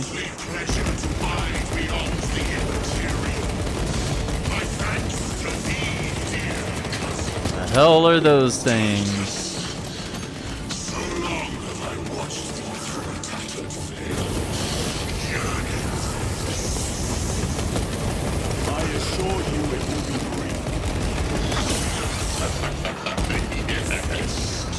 Let us play the game. Power of the eternal realm is beyond comprehension. You have tasted it, Titus. Held its essence in your hands. It calls to each of us, extending a divine hand. The Emperor lied. He lied to us all. In his greed, he forbade us from tasting our own birthright. Look into the void for just a moment, and you will see the infinite wonder within.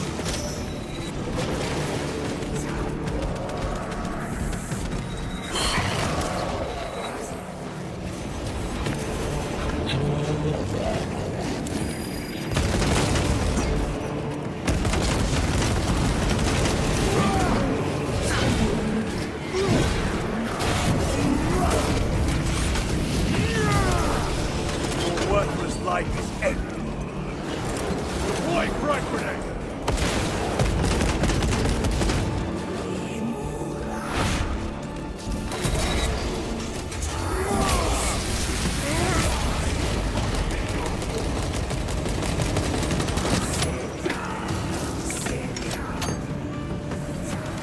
Oh my god. He's warping reality. Oh. Oh, that's crazy. The ground, the walls, everything's moving. Changing magazine!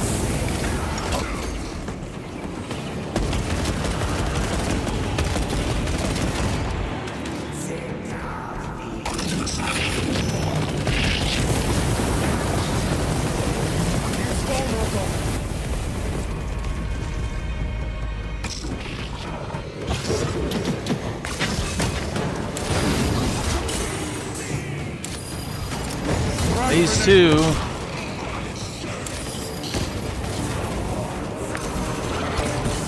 Oh my god.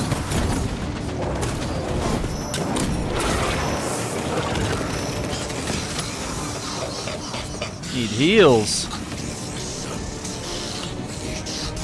There's an ammo cache.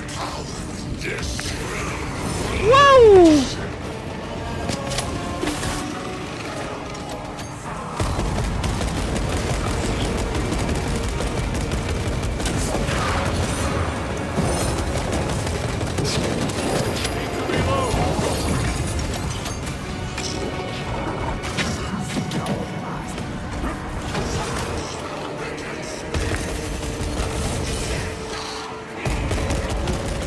Collected that.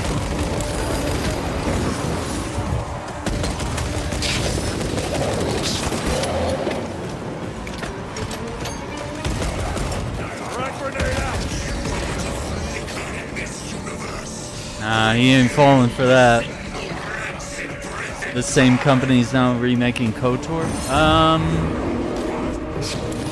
Sure. Sure about that. I thought he was, is it... I'm trying to remember. Oh, I touched the wall. Okay, that's not good. Oh, that's not good.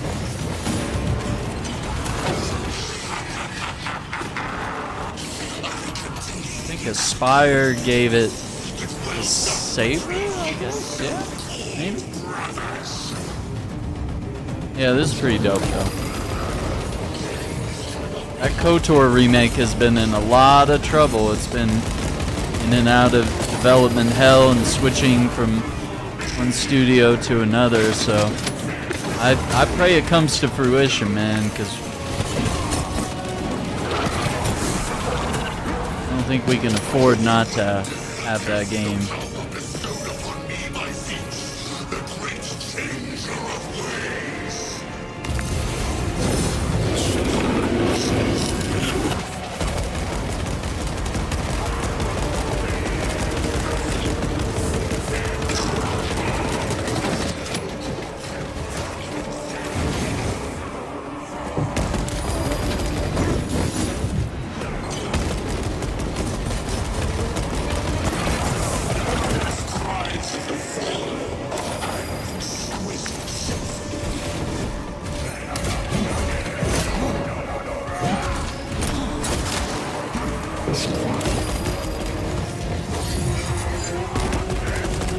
Come on.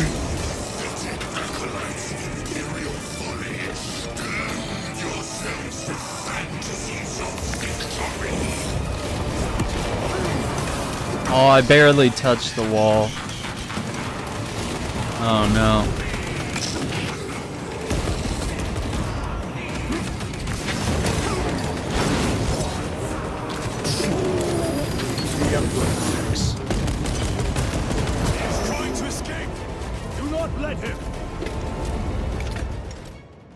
How do we stop him? Did he escape? I don't know. Lieutenant Titus, come in. This is Titus. Chaos forces have been detected entering the system. They are going after Aurora. We are leaving for Imperium immediately. How did you know?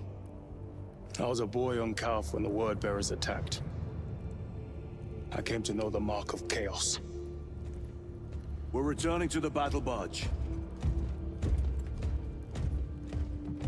I understand your actions, but your suspicions end here.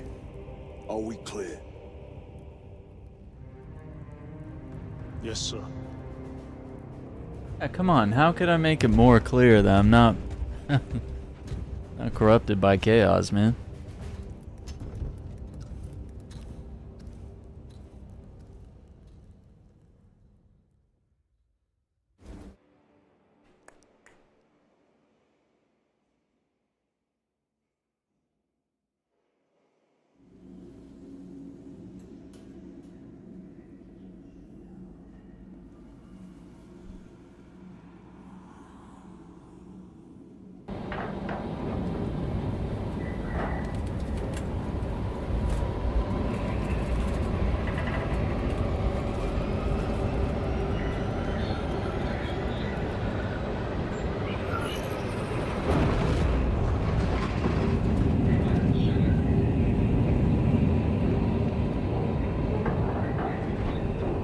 Pretty cool. That was an awesome fight. I love it.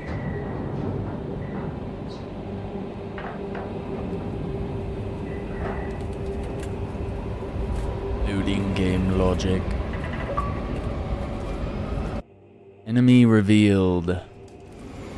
Defeat the Chaos Sorcerer. Oh my god. Alright.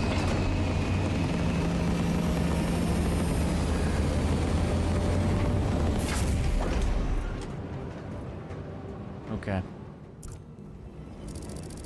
See what they say. Brothers, this is Aurora. Within the last few hours, traitor forces have arrived in their hundreds and commandeered the facility. Commandeered? Where is Luz? Inside, they have the facility, Luz, and the power source. Holy terror. Perhaps you were right, Titus. What's our theoretical? We've diverted all available forces to the Imperium, but we're well below full strength. We've prepared an assault, but it has little chance of success, unless we take care of this. They're using it to draw in reinforcements. For every one of them we kill, 2 more show up in their place. It's heavily guarded. I'll need a combat squad, 5 men. I can spare 3 men. Next, the enemy seem to be drawing their power from this structure. What is it? We don't know. Every attempt to bring it down has failed. Your squad has developed a reputation for unconventional approaches. Any ideas? True. I've read of Imperium. It's a burial world. 4,000 years ago, there was a clash between the Ultramarines and the Heretics. The Sword of Atreus, a battle barge wrecked in the fighting, was laid to rest here. What of it? Records state that while its body was ruined, its engines burned bright, even as it was interred. Oh, wow. We could use it. It may not fly, but it might ram. A long shot, to say the least. Worth a try. Very well, then. Navigation systems are probably dead. We can't afford to miss. He's right. Someone will need to get close to the target and place a beacon. Our offensive launches in 90 minutes. The Emperor guide you, brothers.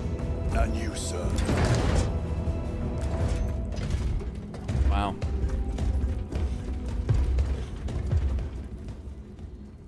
This next mission's gonna be wild. Lieutenant Titus, see me on the crew deck at once. As you wish, Chaplain. Ensure brothers Chiron and Gadriel are in attendance. Oh yeah. I bet you want a full debriefing on what just went down. Alright gamers, we're gonna have to leave it right there for right now. I'm really loving this, man. Warhammer 40k, Space Marine 2. We'll definitely have to get some more of this in very soon. We're getting deep into the story, and it's been a really fun game. And I can't wait to get into like some of the co-op with friends, so I was just kind of enjoying that. But yeah, let me see here. Actually close that for a minute. Appreciate you all for watching. Don't forget to hit that like button, subscribe to the channel, ring the notification bell so you don't miss out on future videos. Check out the latest Shackcast episode. That's my podcast. And of course, AaronShack.com. We have some updates over there where you can check out some gaming news and articles that I cover over there, as well as the photography blog, gaming photography, all sorts of other stuff. If you want to know more about me, more about the channel, stuff like that, you can find episodes of the podcast there as well.